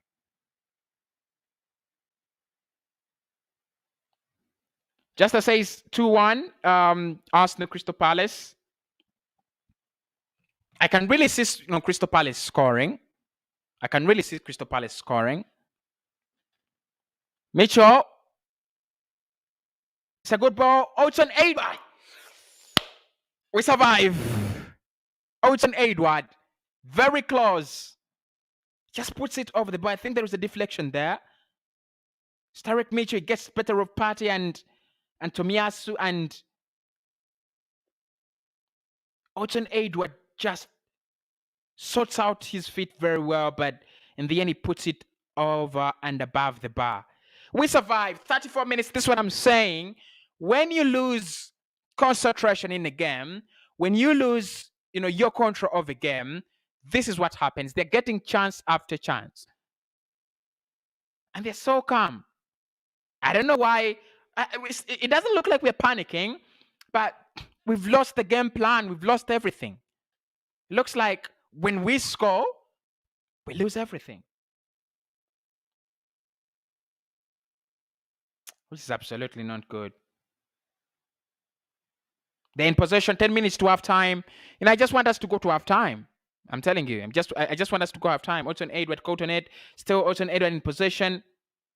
Ocean will try to look for Tarek Mitchell. Mitchell doesn't really get to his boots. Now Tomiyasu has a chance to recover. Wow. Crystal Palace have just become the Arsenal in the first 10 minutes. They're doing everything we did in the first 10 minutes. Apart from scoring, and I think they will. Because we are absolutely so sloppy. We're giving them space to pass the ball. We're giving them time to pass the ball. We're giving them everything. We're just running around. We're not making any effective tackles. We're not making any, effective dispossessions. Smith Rowe, it's a good run. It's fouled. Referee says,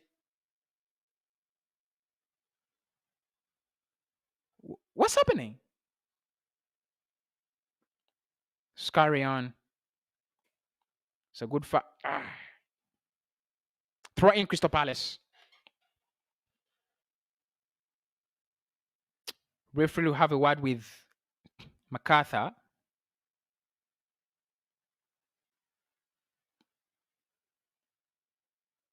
minutes, 36 minutes in. We have not really played so poorly, but we're not playing that well. We are not really playing that well, for starters. We are not playing that well.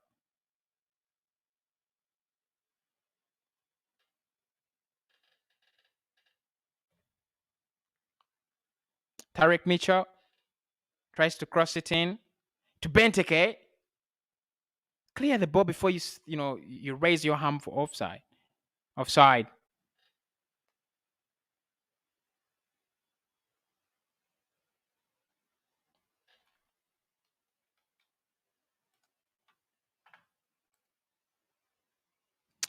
$40 minutes. Moving to 40 minutes. Still leading 1-0. That's all I want. I want us to win this game and go to top 4. I mean, sorry, top 10. I'm just obsessed with top 4. I just want us to be there. Just want us to be in top 4, and you can't blame me. I'm used to having Arsenal in top 4. I'm used to having Arsenal up there.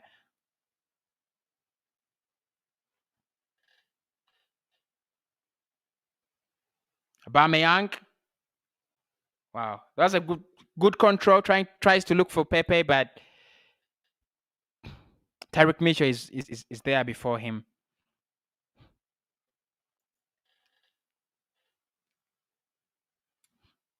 Gabriel to Ben White. Now to Smith Rowe. Smith Rowe back to Tomiyasu, and Tomiyasu back to his goalkeeper, Ramsdale, who clears. It's the throw in. No, MacArthur finds it. MacArthur again. Partey is comfortable in the midfield. Finds Odegaard. Odegaard back to Ben White. I think we have solved our defensive problems. We have really solved them. We're trying to go for the long balls. They're not really working. I think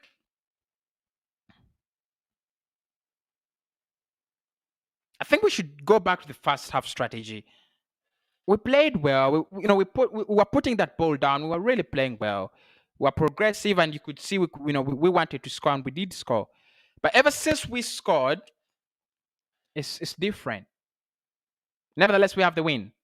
We are having the lead. Sorry. Gallagher. Are you back to Conor Gallagher? It's dangerous. Oh, tries to look for Alton Edward, but he can't. Cleared by Arsenal. And now Crystal Palace have it back. My God. At half time, I think they have done anything. I think they've done everything.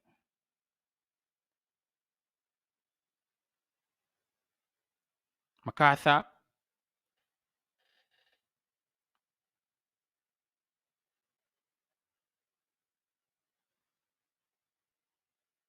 Now to Tariq Mitchell. Good crossing. Looking for Benteke. Cleared away. Saka will try it, but it's back in Crystal Palace's possession. It could be 1-1 before half time, I'm telling you. Good crossing. Punched away by Ramsdale. Crystal Palace are back. Tariq Mitchell is a long boy, cannot chase it. And Tomiyasu will clear, but not very far. Just as long as Crystal Palace again. Oh my God.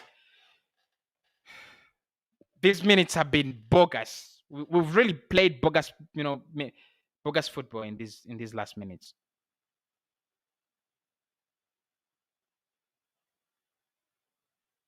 And I don't know what Ben White is trying to do. Nice from Ramsdale. He just clears it away. Doesn't take any risks. Gallagher passes into Ayew. It's a free kick. Saka from behind, and Saka gets a yellow card. Saka is booked. Yellow card. It's for me. Look, it's a reckless challenge from Bukayo Saka. It's a reckless challenge. Why does he do that? Why does he do it from behind? It's a reckless challenge. It's a reckless challenge.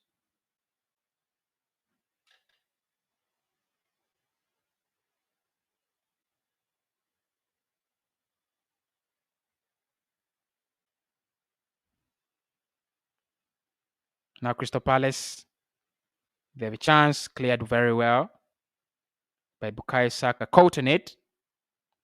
And there is a fight. There is a little fight brewing up. Yellow card to MacArthur. Saka is down. Saka is down.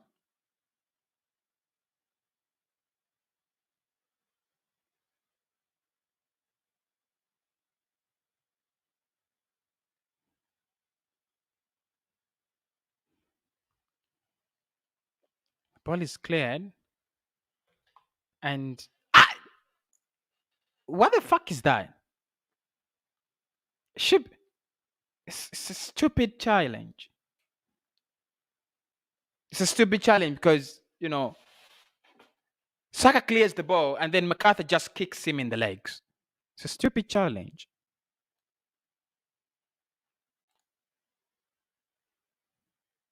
It's a really stupid challenge. But we are moving forth at the table. My problem is that we don't score goals. If we were scoring goals, in games like this where Crystal Palace is just, had laid down, you score. You score goals against them. That's what I would think. You score goals against them. But we're not doing that. I don't know what we're doing.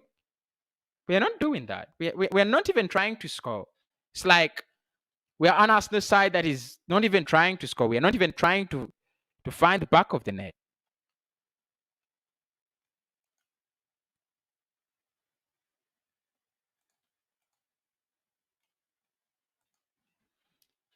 Still 1-0. We are in the lead, and that is all that matters for me at the moment, right? That's all that matters for me at the moment. But we need to find better. We need to do better than that. Come on, Arsenal. At least 3-0, right? At least 3-0.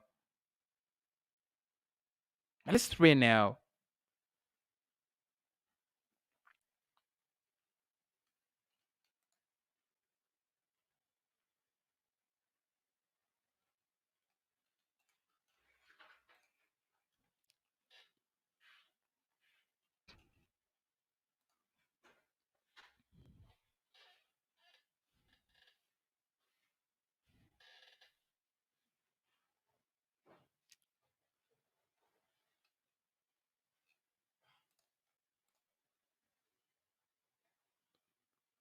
Saka could be injured. I mean, it's if he gets injured, it's a reckless, stupid challenge. Really reckless. Because how would you kick a player just like that? It's not even fighting over the ball. They were not even fighting over the ball. They were not. I even don't get it. I don't get what he was trying to do there, McCarthy.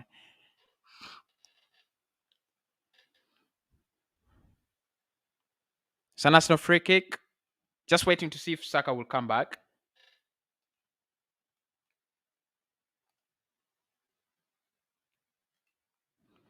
Who scored for Arsenal? It's according to Barbara. Of course, the one and only Pierre-Emerick Aubameyang. The man, Pierre-Emerick Aubameyang, is the one who scored. A beauty, by the way. It was a tap-in, really, but I think it was a beauty, wasn't it? It was a beauty. We've not really played so poorly. We've not really played so well. I mean, a little bit convincing in some minutes, a little bit non-convincing. I don't know. You people should tell me. Gallagher now. Arsenal really, really, really disappointing. Crystal Palace crossing and they have a corner. I think we love defending, and this happened really much last season. We love defending more than we attack.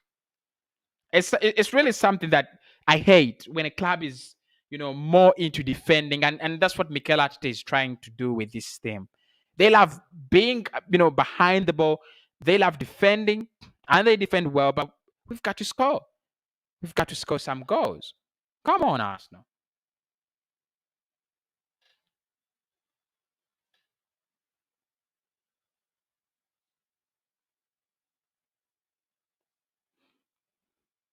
Wow, it's a nice save. Brilliant save from Ramsdale. Conor Gallagher. Okay. Again, Conor Gallagher again. He's the man. Good shot. Nice save from Ramsdale. I think it's headed away. Gallagher gets... It's a good save from Ramsdale in the end. Very, very good save. Very good acrobatic save.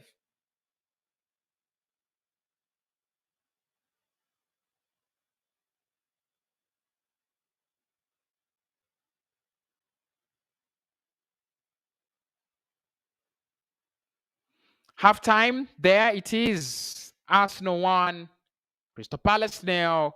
Halftime, but look, I'm not even gonna say I'm disappointed. I'm not even gonna say that, right? I'm not even gonna say that, but it is what it is. We are leading at halftime. It was never. Look, I think to reach a position where Arsenal plays a comfortable game, that is really going to take some time. We've got to agree to this together. It's going to take time to reach a position where Arsenal, wins a game in a very, very comfortable position. It's going to take some time. But if you look at what we have done, we tried to do at halftime, is in the first 10 minutes, we looked for the goal. We tried to create chances. And, luckily, I don't know whether that was lucky or it was out of our attacks, we scored, right? But then the last minutes of the game, we've been absolutely out of it. We've been absolutely out of it. We tried, we tried to hold out, Crystal Palace, try to make sure that they do not score, try to make sure that at least they're far away from goal. Whatever they do, they do it far away from our goal, which I think has been a success. But in the end, I think we've not played overall as a team at home. We played the first 20 minutes. We played them well. We were in possession. we created chances, we scored. That is the last time I saw Arsenal playing well. After the first 20 minutes, it has all been about Crystal Palace. And if they had Zaha, this game had chances of being 1-1. Sorry to say. If they had Zaha, sorry, this game had a chance of being 1-1. So the problem is not us trying to defend well, because that shouldn't be a problem. But the problem is that we are focusing more on the defensive aspect of our game than on Arsenal trying to go forward. We're trying, we are looking out more. We are looking better when we do not have the ball than when we have the ball. I think, in a game like this where Crystal Palace have been absolutely done for the first 20 minutes, we should have had more moments than we have had. We've tried to look out for Pepe. Thank God he made a very, very good effort that resulted into goal. But for me, that is not enough. That is not enough. What we should have done and what we should be doing in this game is picking up the game and finding more chances, finding more spaces. We did it in the first 10 minutes. We did it in the first 20 minutes. Palace were out of the game. They were absolutely done. They're absolutely done. But apart from those 20 minutes, what have we done?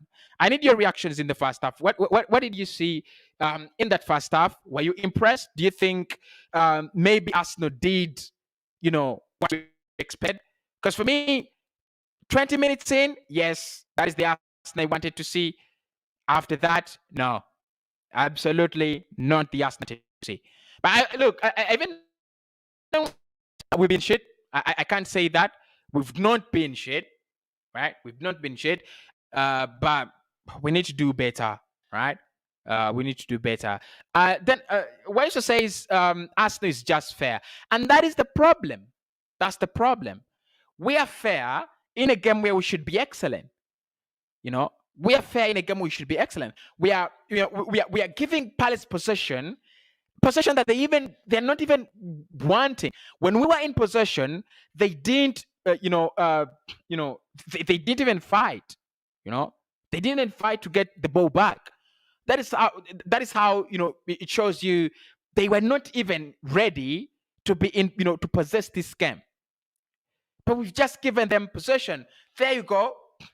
Have possession. Try to create chances. Probably if you can score. That's a big problem, people. For me, that's a big problem.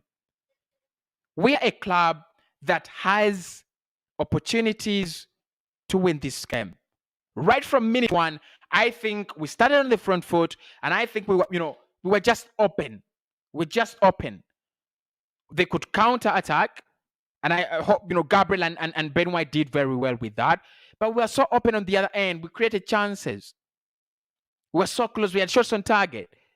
But in the last 20 minutes, did we have a shot on target? We didn't. Did we go in their box in the last 10 minutes or 15 or so? We didn't. And if you play in the second half, if you come in the second half and we play like that, it's going to be 1-1. It might be 2-1 for Crystal Palace. We are giving away a lead that we should be building on. And for me, it's the coaching. I say this, in the match preview. It's the coaching. It's the coaching.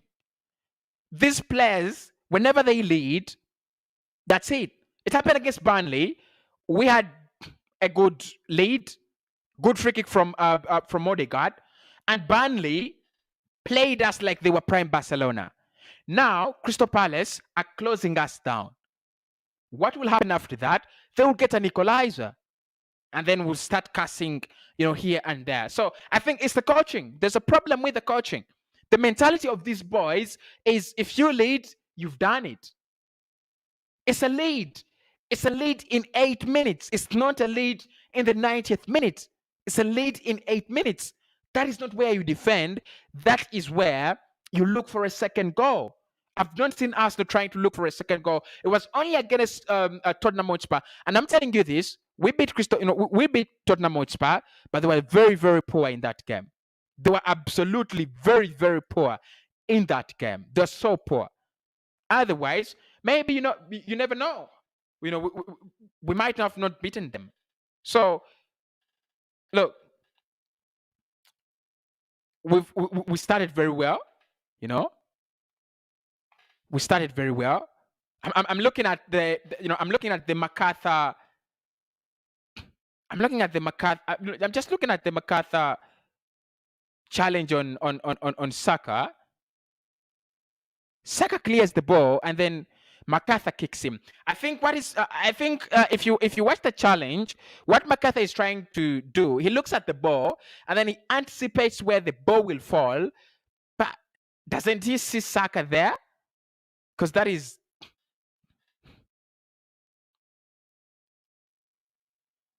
I mean, it's hilarious. Saka is in front of him.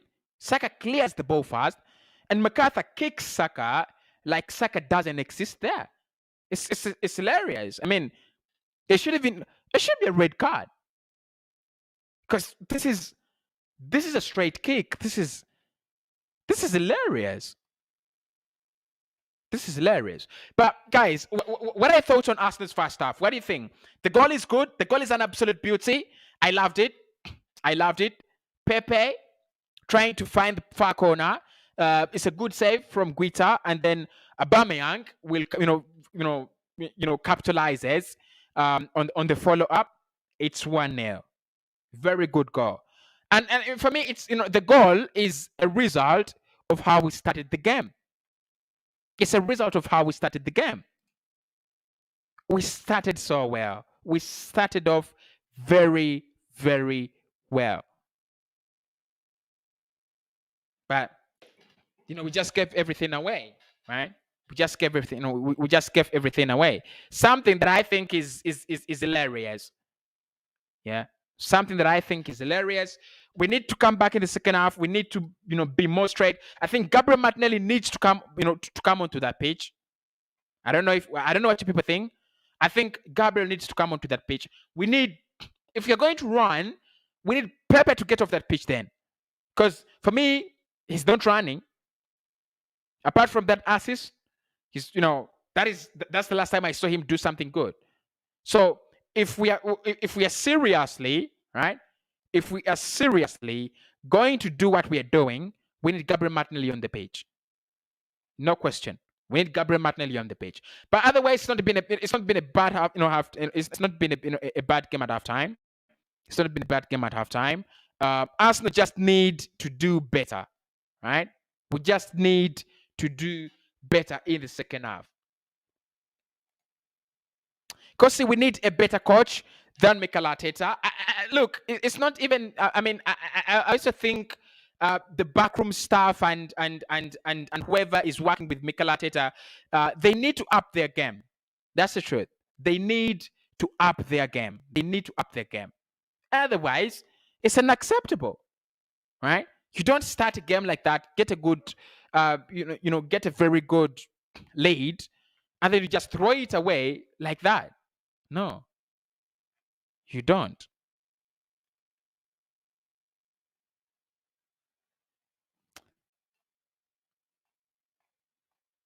Are we missing Granit Xhaka probably? Do you think we're missing, Granit Xhaka, guys?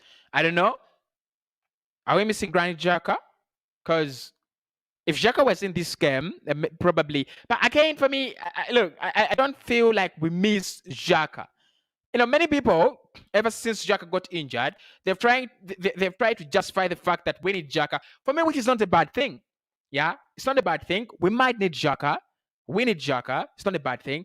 But I think Xhaka doesn't really improve so much on what we are at the moment. He doesn't. If at all, if he comes in, he just solidifies, because again, he's another defensive fellow for Mikel Arteta, right? He just solidifies. He just solidifies for Mikel Arteta, and that is for me what I'm not. That is not what I'm looking for, right? It's not what I'm looking for in this game. I'm looking for someone who leads us going forward. It's not Xhaka. It's not Xhaka. But look, the talk is there that we miss Xhaka in such games. Against Brighton, did we miss Xhaka really? Yes, we were outplayed, but Would Xhaka? No, look, I don't know. I do struggle. I do struggle, to accept the fact that, I know Xhaka is good in certain games, but in such a game, I don't think it's Xhaka. I don't think it's Xhaka you need. No, just need someone who is able to hold the ball while we're in possession in the in the enemy half, in enemy territory. That is not Granit Xhaka. That is not Granit Xhaka. I mean, if we had someone like Jack Wilshere, would work. Someone like Ramsey would work. Someone like Santi Cazorla would work. But Xhaka really is not even going to run miles with the ball. I don't think he's the player we need. Yeah. I know many people are going to say, because we need Xhaka because he played well in the last game against Spurs before he got injured. But for me, that doesn't speak anything. That doesn't really say anything. Doesn't. Halftime thoughts. What are your thoughts at halftime? You think we played well? You think we need to do better? Right? What do you think? 3 goals for Aubameyang this season. It should be challenging for the Golden Boot. Because that is what he's paid to do. Right? It should be challenging for the Golden Boot. It should be challenging for the Golden Boot. Right? Should be challenging for the Golden Boot. Salah has 7. Vardy has 7. He has 3. If he can get a second one today, have 4, you never know. You never know. But we need to create more as well. It's this game where I'm just looking at it. We need to create more. We need to create more, more chances for the likes of Aubameyang. Because when he gets chances like that, it just shows you that, we are the ones that are not really good enough, right? It just shows you that we are the ones, that are not good enough, not creating chances. So we need to create chances for Aubameyang, see that, he gets more chances, and that maybe will lead to something. There's a big debate on Twitter of about this, MacArthur challenge. It's not even a challenge. It's a ridiculous foul on Saka. He's lucky that he gets a yellow. He's really lucky that he gets a yellow. Anyway, we are on our road to top 10. I don't want to get really carried away with with the halftime thing and anything.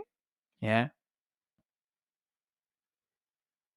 Saka has the yellow card together with MacArthur. Both of them are both of them are booked for silly challenges in the game already. So waiting on for the second half. Look, what I want to see is more proactive football in the second half. That's what I want to see. More proactive football that is meant to entertain me as a fan. That is what I'm looking out for. Football meant to entertain the fans. I don't want to see football, that kind of football that we played, in the last 25 minutes of the game. Is absolutely sickening. It makes me sick. Absolutely making me sick. So I don't want to see that. And we should be underway. We should be underway for the second half. Right? We should be underway for the second half. Yeah, we are. We are underway for the second half, people. Thanks everybody for tuning in. Make sure you smash a like on the video. Make sure you do subscribe to the channel. There's a lot going on in Arsenal chats on WhatsApp, on Twitter. Make sure you join me for the match reaction. It's going to be 2 or 3 minutes just after the game, right? 2 or 3 minutes after the game. So make sure you join me for that. Make sure you do join me for that, and as well. 46 minutes. We are back on. 46 minutes. Arsenal need a second goal desperately. Because look, if we concede, I don't see a way I'm sorry to say this. If we concede, I don't see a way in which we bounce back. So we don't need to concede. We don't need to concede, really. We don't need to concede.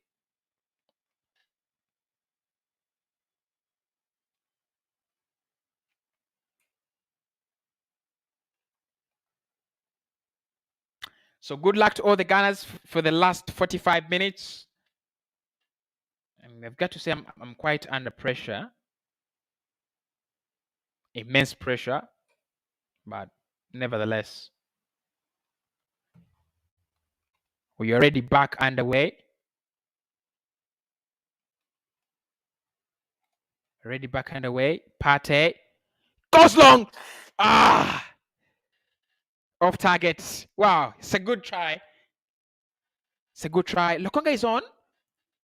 Lokonga's come on. Partey tried to carve it. He carves it well, but it's just out of frame. He doesn't give him, he doesn't give it the right frame. It's a good carve. It's a very, very good carve.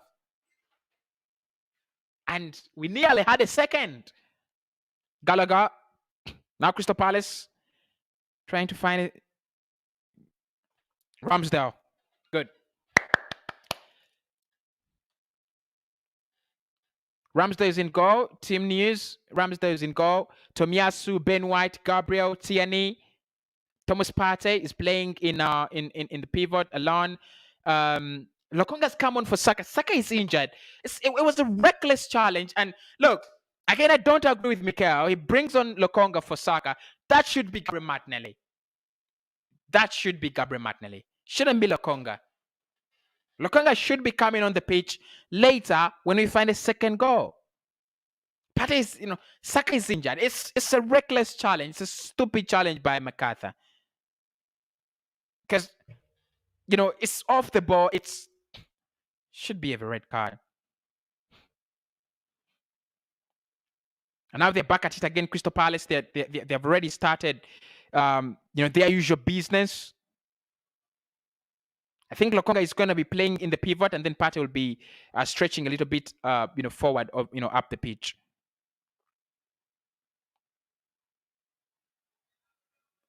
I was born to be, I just remember those days when we could win the, trophies. That's when oh my God, this. Come on, 1-1. Come on, Christian Benteke 1-1. Christian Benteke 1-1. I said this. I think Partey just gives it to Benteke. It's 1-1. I say this. I don't know why we are playing like this. I don't know. I don't get it. I don't get it. Partey, I think there's a challenge. There is a foul on Partey, and it's not given. Referee just gives an advantage. But I think Partey is caught on it. Partey is caught on it. It's 1-1. And I said it. Absolutely said it. Look, we played good football, 20 minutes. Where has that gone? He's trying to defend a 1-0. That's a problem. He's trying to defend a 1-0 all the time. Look, defending 1-0, it's now 1-1. Now what?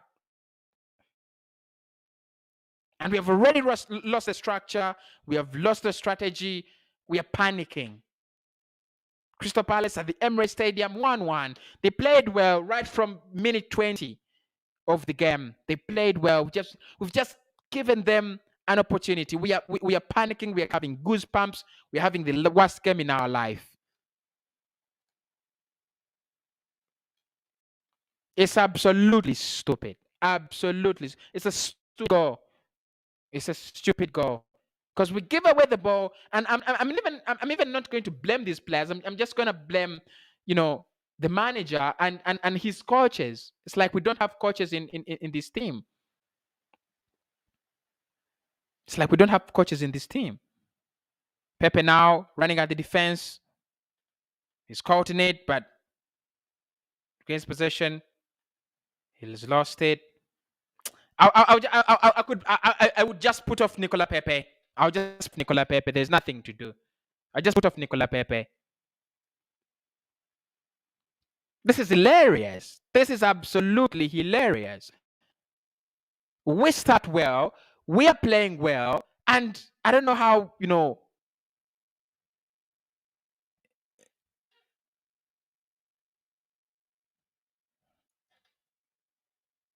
we had a chance to progress and didn't capitalize on that. Ben White trying to feed a ball through. I can't really blame our defense because you don't blame Ramsdale for the goal. You don't blame the defense for the goal. You might want to blame Partey, but it's just caught in it, and the ball goes to Benteke. My problem is the coaching.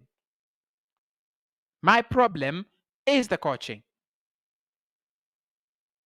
Because when you're 1-0 up, it's just a simple caution. Now it's gone. And that's not going to draw or lose a game that we should be winning. A game that, we were comfortably leading. It's hilarious. It's just hilarious. Good ball from Partey to find Kientiani. Kientiani trying to go wide. Lokonga switches this to Odegaard. Odegaard trying to come inside. Leaves it for Lokonga. Lokonga to Odegaard. Good ball to Smith Rowe. What a turn. And it's cleared. Free kick to Crystal Palace.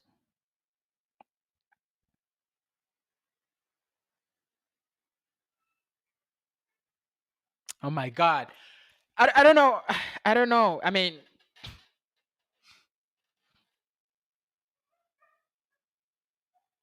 there's a foul on Pepe. I mean, there's a foul on Partey, and that goal is absolutely, it's a stupid goal. And you give credit to you give credit to Christian Benteke for his awareness. The finish is top class. He has a defender on with he has Gabriel on, and he just capitalizes.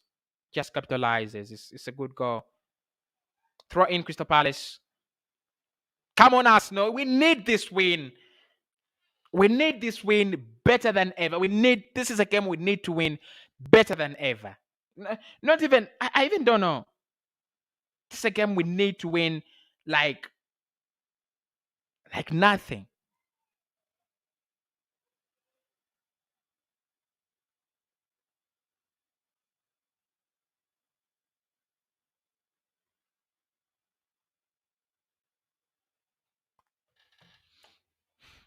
And Palace are still in possession.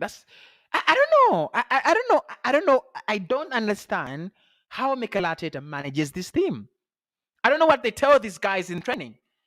That just defend. I don't know. You can never defend like you will never concede.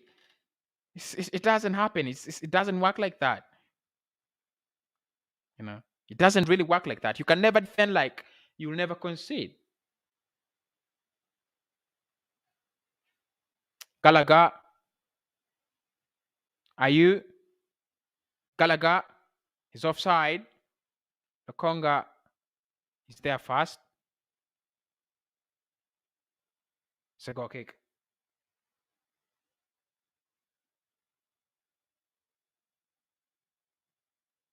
It's a goal kick.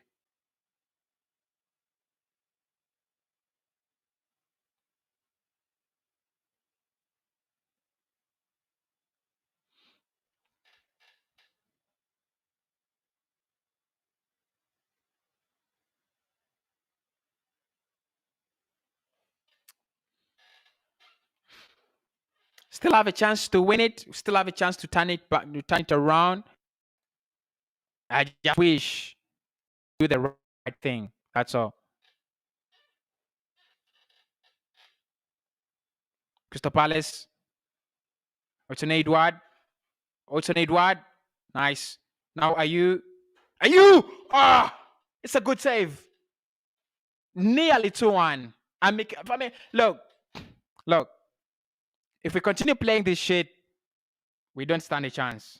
I'm telling you, we don't stand a chance.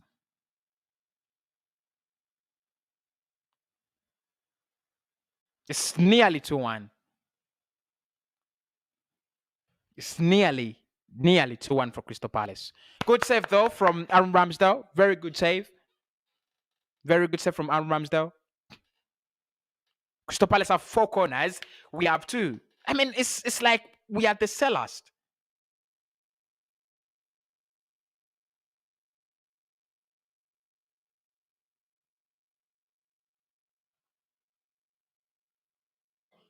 Throw in for Crystal Palace.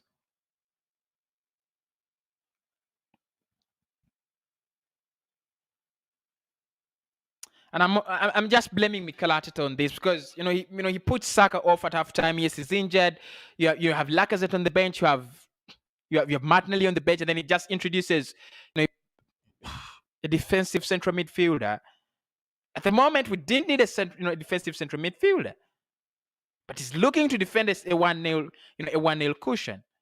And now we are not in possession. We have nothing in this game.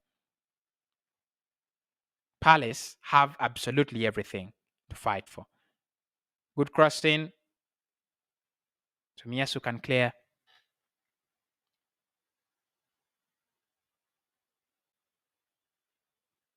Pumps it forward. Palace get it back. Look, I don't understand what we are trying to do in this game. I don't really get it.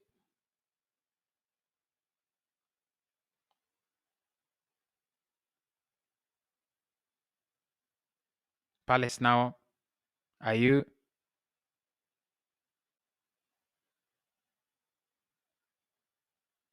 To Mitchell. They're progressing the ball. Look, we're not even fighting to get it back.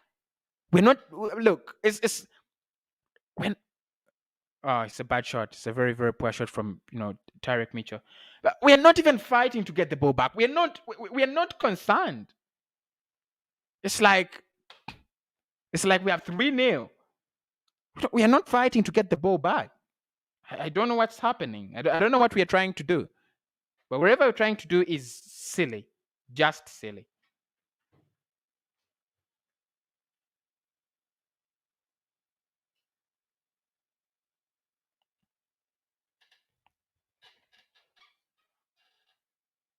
Tomiyasu. Odegaard. Ben White.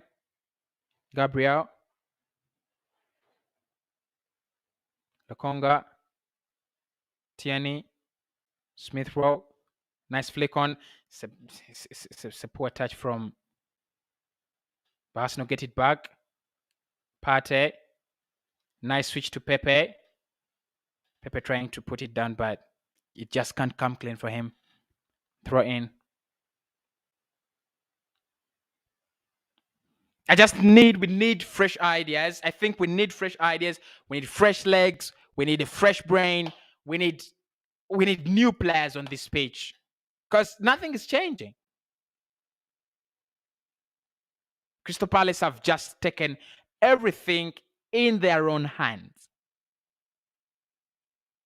Everything. Like literally everything.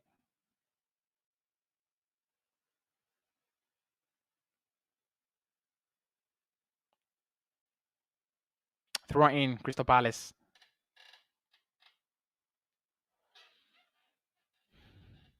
$30 minutes to go to 90. We are not going to top. We are not going to top 10.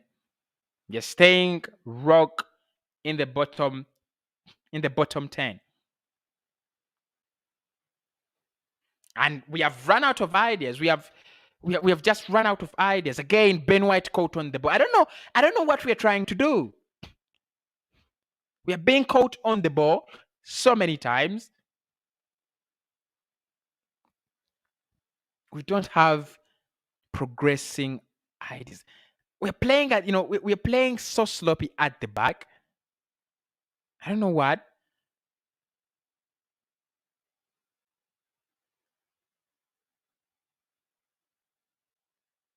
Where is Pate? Where is Lokonga? It's bad football in the second half. I'm telling you, it's poor football in the second half. Poor football. Disgusting football in the second half. First half, good football. We tried. Second half, not yet. Not yet. Lokonga. What was he trying to do? Coordinate. Now Crystal Palace thumped forward. Ramsdale is there. Good goalkeeping. Really, really good goalkeeping from Ramsdale. Tierney. Ben Gabriel. Ben White. The shape defensive wise is there, but my problem is going forward. Why? Why are we very, very poor going forward? Nice.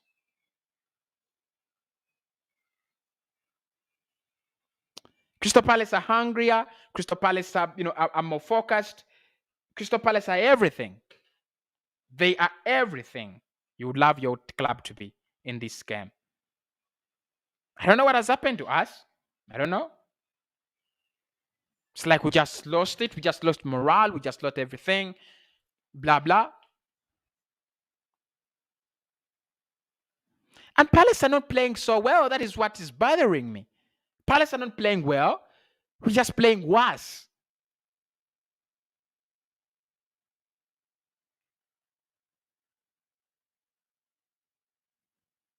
Lokonga, Smith Rowe. I think we should get Martinelli on the page. We should, he has to get Martinelli on the page. He has to get Martinelli on the page. This is not acceptable. Odegaard, what he's trying to do, he loses the ball just like that. Nice. Arsenal win it back. Pate, Lokonga. Get someone. Can someone find a way through? Pate! Thomas Partey trying to find.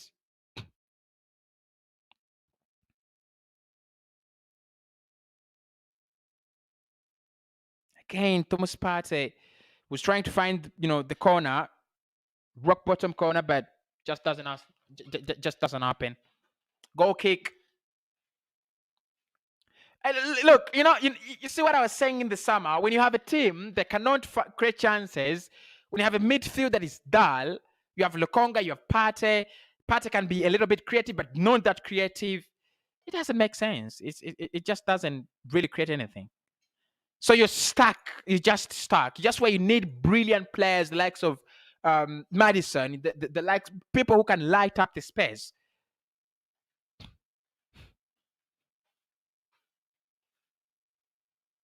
It's like we have 11 defenders on this pitch.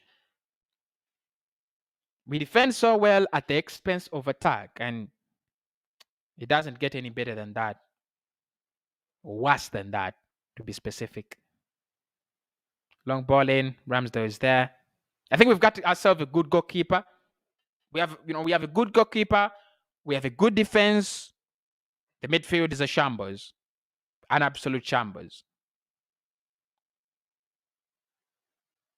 Tomiyasu, Pepe, Odegaard. Been anonymous today. I thought these kind of games would be his games, but it's been so silent. Smith Rowe, back to Tierney, now Lokonga. Arsenal stepping up their game. Partey, good ball to Odegaard. He's dispossessed now. Crystal Palace look to counter. Otton Edward. Mitchell. And they come and they just get the ball and calm the situation. They know a point at the Emirates Stadium is 3 points for them. They know because they're looking for how many points? They're looking for 40 points to survive relegation I don't know if they are they're surviving relegation and they want to really be in mid-table. But if you're looking for 50 points and they get a point at the Emirates Stadium, who knows? They can get 3 at the Selhurst Park, and that's how it works. That's how it really works out. So believe me when I say I'm disappointed. Like I said, it's coming on. It should be Gabriel Martinelli. Odegaard comes off. That's a good substitution, but it should be Gabriel Martinelli. You need someone who is strong. You need someone who's a little bit more direct. I think Gabriel Martinelli should be coming on this pitch. Lacazette should be coming on as well, but Gabriel should be coming on fast. And we said this in the build-up. You need one player to come on. That should be Martinelli, especially when you need goals. You need you need someone who's more direct. Now, that means Aubameyang goes down to the left, and you're having Lacazette as your 10. It's a good substitution. I love Lacazette. He can change games, but if it was Martinelli, I'll be even happier. Should be bringing on Martinelli. 70 minutes. This is his time. He wants to give him 5 minutes. Lacazette finds Aubameyang inside, and it's a corner. There's some energy from Alexander Lacazette. Nicola Pepe should be coming off as well. Gabriel Martinelli should be coming on. I think Pepe has been a waste for the past 40 minutes. He's been an absolute waste. Bringing the corner, Pepe swings it in. It's not a bad one, but Arsenal cannot really make anything out of it. Pepe, another good crossing, cleared. Ben White. Pepe. It's another corner. Why? Ben White. Some little progress in the last 1 minute.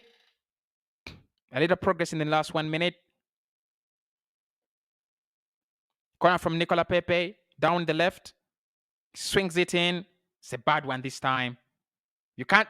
That is Nicola Pepe for you. You can't guarantee that he can do 2 good things in a row in a space of 1 minute. He can't. Tierney will take the throw in. Make it fast. We need a goal. To Lokonga. Gabriel. Now Tierney into Lacazette. Good crossing, and oh my God, it was Smith Rowe. He was trying to do it on the volley. I think should have put it down, bro. Down. He had all the time in the world. Because it was offside, I think. Catch the ball back. Smith Rowe is trying to go for the rebound.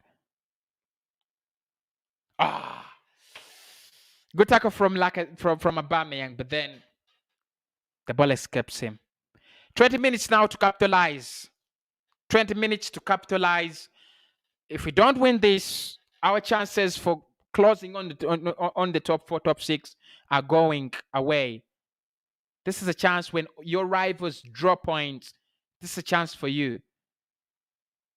Tyrick Mitchell, now Crystal Palace, looking more like a big threat. Oton Edward, Conor Gallagher. Nice block from Tomiyasu. Cleared away. Pepe. Smith Rowe. Tomiyasu. Caught in possession, and it's over the bar. Conor Gallagher really cannot. It's the first time Tomiyasu is caught in possession, but look, I don't know. I don't know why we are caught in possession so many times. If you guys have, if you're watching the game, you must be saying this. You must be saying this. Caught in possession so many times. I think Sunday Olise will be coming on.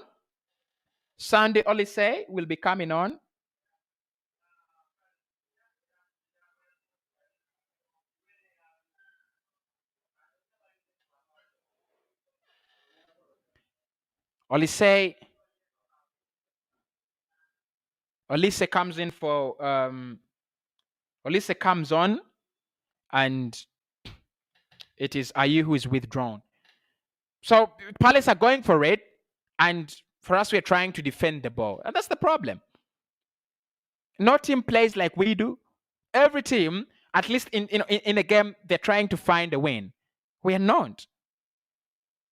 Lokonga. Lacazette! Oh, it's a good save, my God. What a miss. Lacazette. Oh, my God. It's a good flick on from... It's a good save from Guita. It's a very good save from Guita. Alexander Lacazette, somehow, it's not in. Swung in, cleared. Put some more pressure. Lokonga. Back to Nicola Pepe. Pepe back to Smith Rowe. Lokonga. Caught in possession. We are getting caught in possession. We are so sloppy in possession. That's the problem. Ocean Edward against Ben White. Stand your ground. It's fucking 2-1. It's fucking 2-1. And that's poor defending from Ben White. It's fucking 2-1. Nothing to say, really. Nothing to say. I have nothing to say. I have nothing to say. Lokonga caught in possession. I don't know. That is a moment when we are trying to attack. That's a moment when we're trying to pressurize, and somehow we are standing. It's a good goal from Ocean Edward. It's a good goal. It's a good goal. It's a good move from Crystal Palace. But why the hell do we always play shit football? It's a wonderful strike. Ben White, what is he trying to do? This is stupid defending from Ben White. I'm telling you, stupid defending from Ben White. Because I even don't understand what he's trying to do. I even don't get it. It's stupid. It's absolutely stupid football.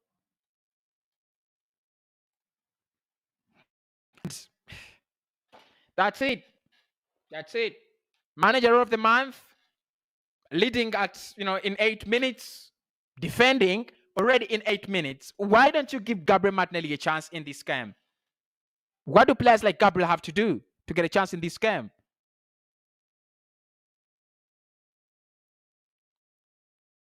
We are trying. Oh my God! I don't get it. Crystal Palace. Lacazette. Lokonga. It's a free kick. It's a free kick for Arsenal. Yellow card for Gehi.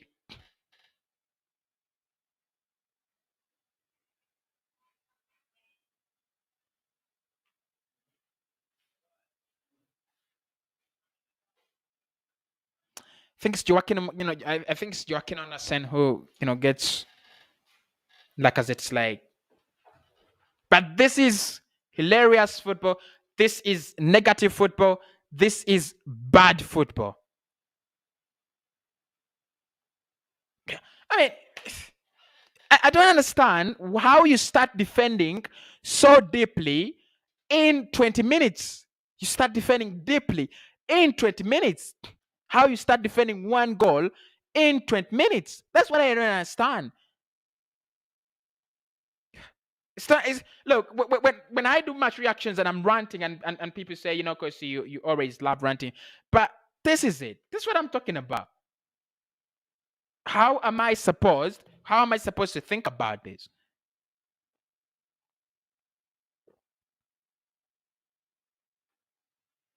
Free kick, Lacazette, Pepe, all on it, all standing on it. It's so close at the edge of the box. Pepe goes for it. Just puts it in the wall. It's absolutely useless. Pepe, Partey, swings it in. It's a good header, but Gabriel really cannot put it in the back of the net. Clueless Mikel Arteta. Just looking at Mikel Arteta, he's clueless. Martinelli should be a regular in this Arsenal side from the bench. If Saka got injured halftime, bring on Gabriel Martinelli or bring on Alexander Lacazette. What are you trying to defend? I mean, what are we defending? What are we defending now? We've lost everything. We've lost the structure. We've lost everything. I think he's making the players play poorly. This is not a top 14. This is not even a top 6 team. This is not. I don't know.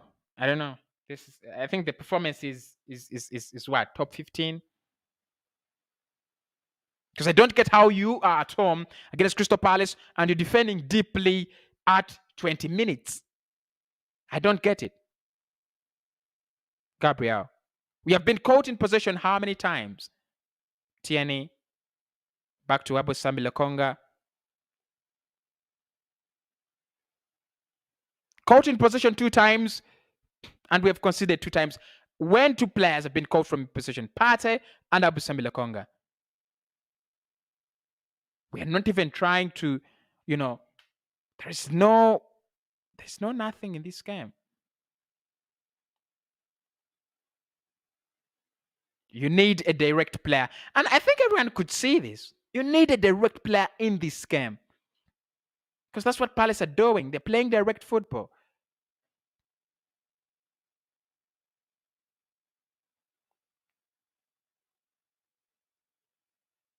Yeah, they're tossing it around Crystal Palace. They're tossing it around, hitting it around just, until the 90th minute mark. The winning probability, Crystal Palace 74, Arsenal 4%. This is what in the first 20 minutes, this was the winning probability. And now it's just changed. Big up Vieira. He started this game. He absolutely started this game. He's going to get 3 points at the Emirates Stadium. What better way to celebrate coming back at home than showing how, you've become better. Partey.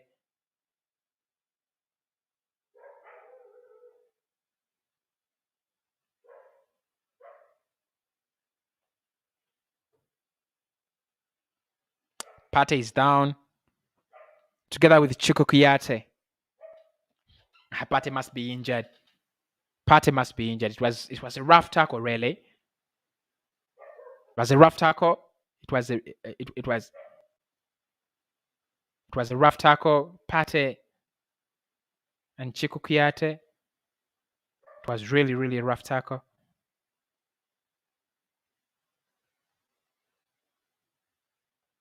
Palace in the lead, Arsenal in the mud. Abosami Lokonga caught in possession by Conor Gallagher, and then Olise they just break through. And I'm looking at Ben White and I'm asking myself, right? I'm looking at Ben White, I'm asking myself, what is it? His one-on-one, his one-on-one with Odsonne-Edouard, and he's pushing back. He keeps on stretching back, and then gives a lot of room to Odsonne-Edouard. Instead of closing on him, instead of closing him down,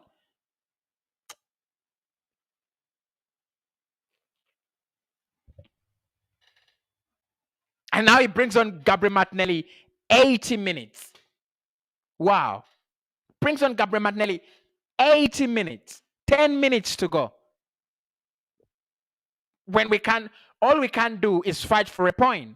And he puts up Thomas Partey. This manager is sick. Absolutely sick. He's sick.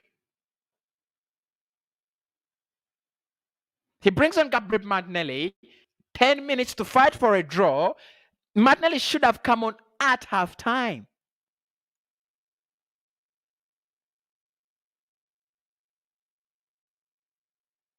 We have started. Martinelli.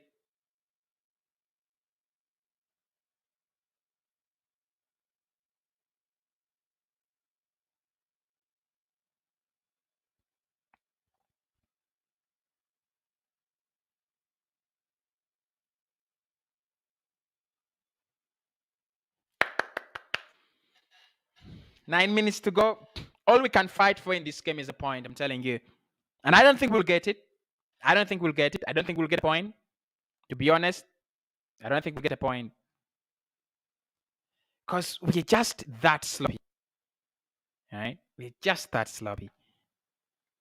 No direction, no nothing. Just there.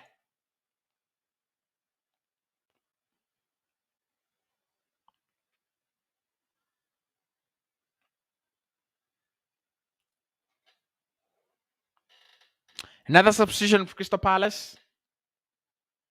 Hudson Edward will be coming off the pitch. What a goal, Hudson. What a goal. Should be nominated. I mean, if it was not for Mason Greenwood and Salah and Yuri Telemans, his goal would be considered or nominated goal of the week, but I think we have already seen better goals than that. Arsenal, we are being caught on the ball all the time. I don't get it. We stand, we freeze, we lose the ball. That's what we are doing in this game. We stand, we freeze, we lose the fucking ball. We stand, we freeze, we lose the ball. I even don't understand. Throw in. There's no urgency. Take the fucking throw in. We need the point. I can't believe I'm looking for a point in this game.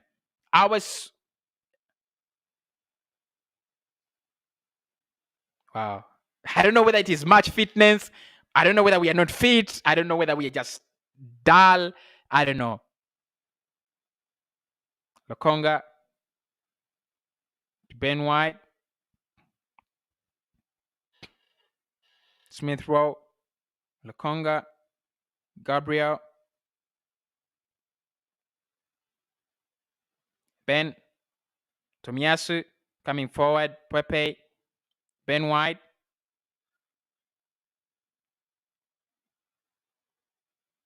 Martinelli. Plays with Gabriel. Plays with Lokonga.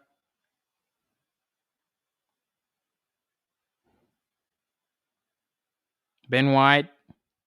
Just passing it around. The usual Arsenal. Passing it around sideways. We're not even trying to break through. Caught in possession again. I don't understand. I just don't understand what happened today. We've been caught in possession like 10 times. Take the fucking throw in.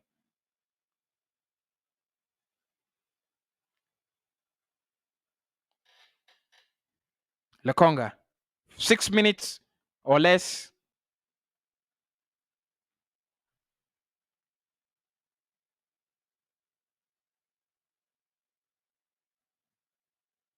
Pepe.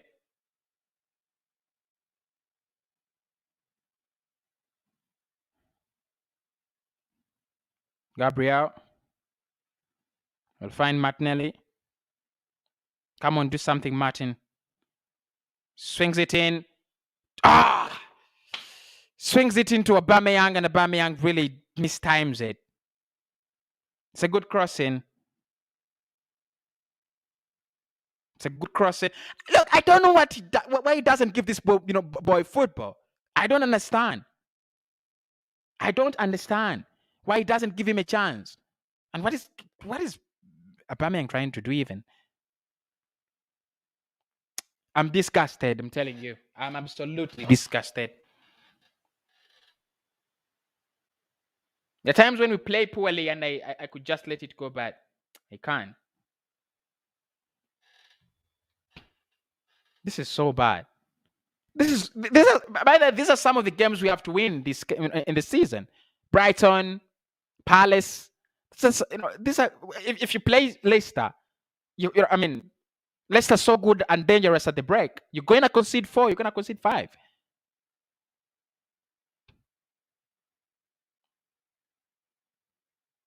Arteta got it wrong. For me, there is no question. Arteta got it wrong. Tierney, Gabriel, tossing it around. Now to Ben White. Pepe. Good crossing. Tierney! Oh my God! Off the bar and out. Oh my God! I can't believe this. Kian Tierney off the bar and out. He chooses to go for power. He chooses to go for power, and he stops. Look, he stops it very well, and I think it's the little fingers from Guita that keeps it out. Should have been 2-2. Should have been 2-2. KNT, and he just can't believe it. I just can't believe it as well. I just believe it. Heartbreaking.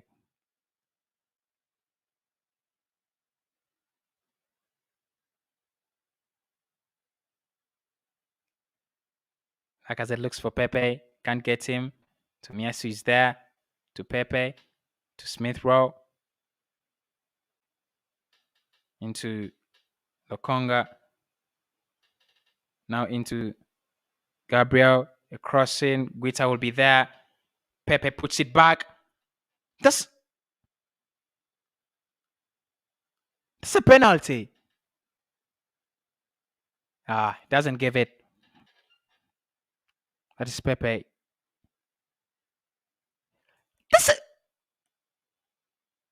Oh my God. That's a penalty. Like I said, because it is playing so well. Pepe. Gallagher. What a stop. What a stop from Conor Gallagher. And then he clears.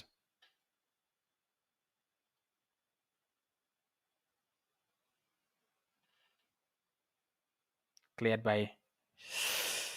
We have put some pressure on. We have really put some pressure on, but this is how we should have played moments ago. Right? That is how we should have played moments ago. Tierney. Gabriel to Tierney. That's how we should have played moments ago. I mean, we should have. I mean, we played like underdogs in this game, and that is how we played against Brighton, against Burnley. We were just lucky that we were not equalized in those games.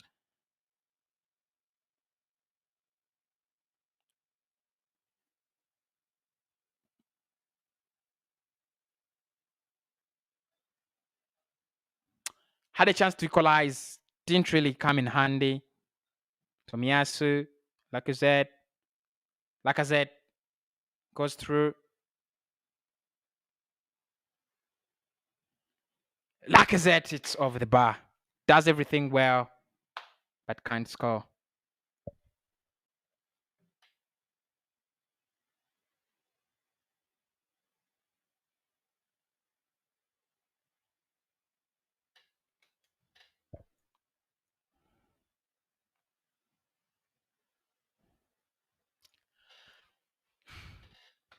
I think it's gone.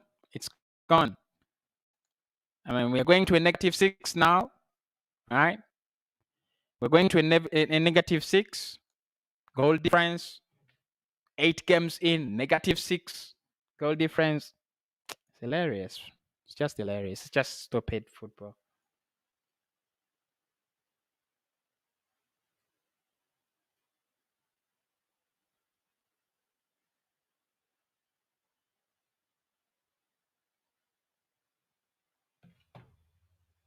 Four added minutes. 4 minutes added on.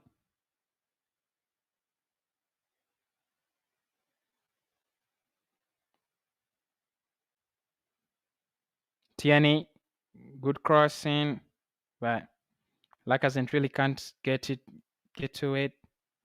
Ben White.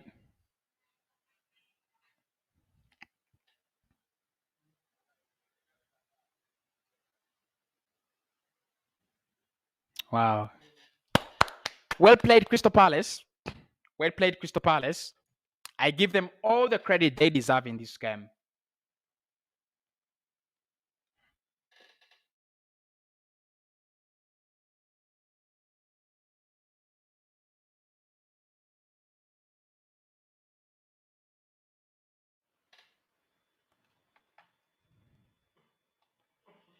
2 minutes to go. 2 minutes to go. I mean, you can't win a game, in the minutes.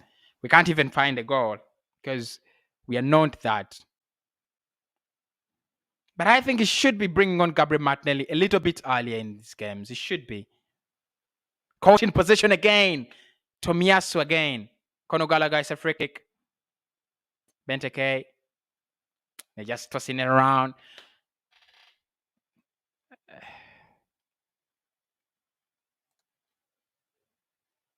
+4. It's really over. It's really over, guys. We shall meet in the match reaction. We will meet in the match reaction. Thanks everybody who's been on watching.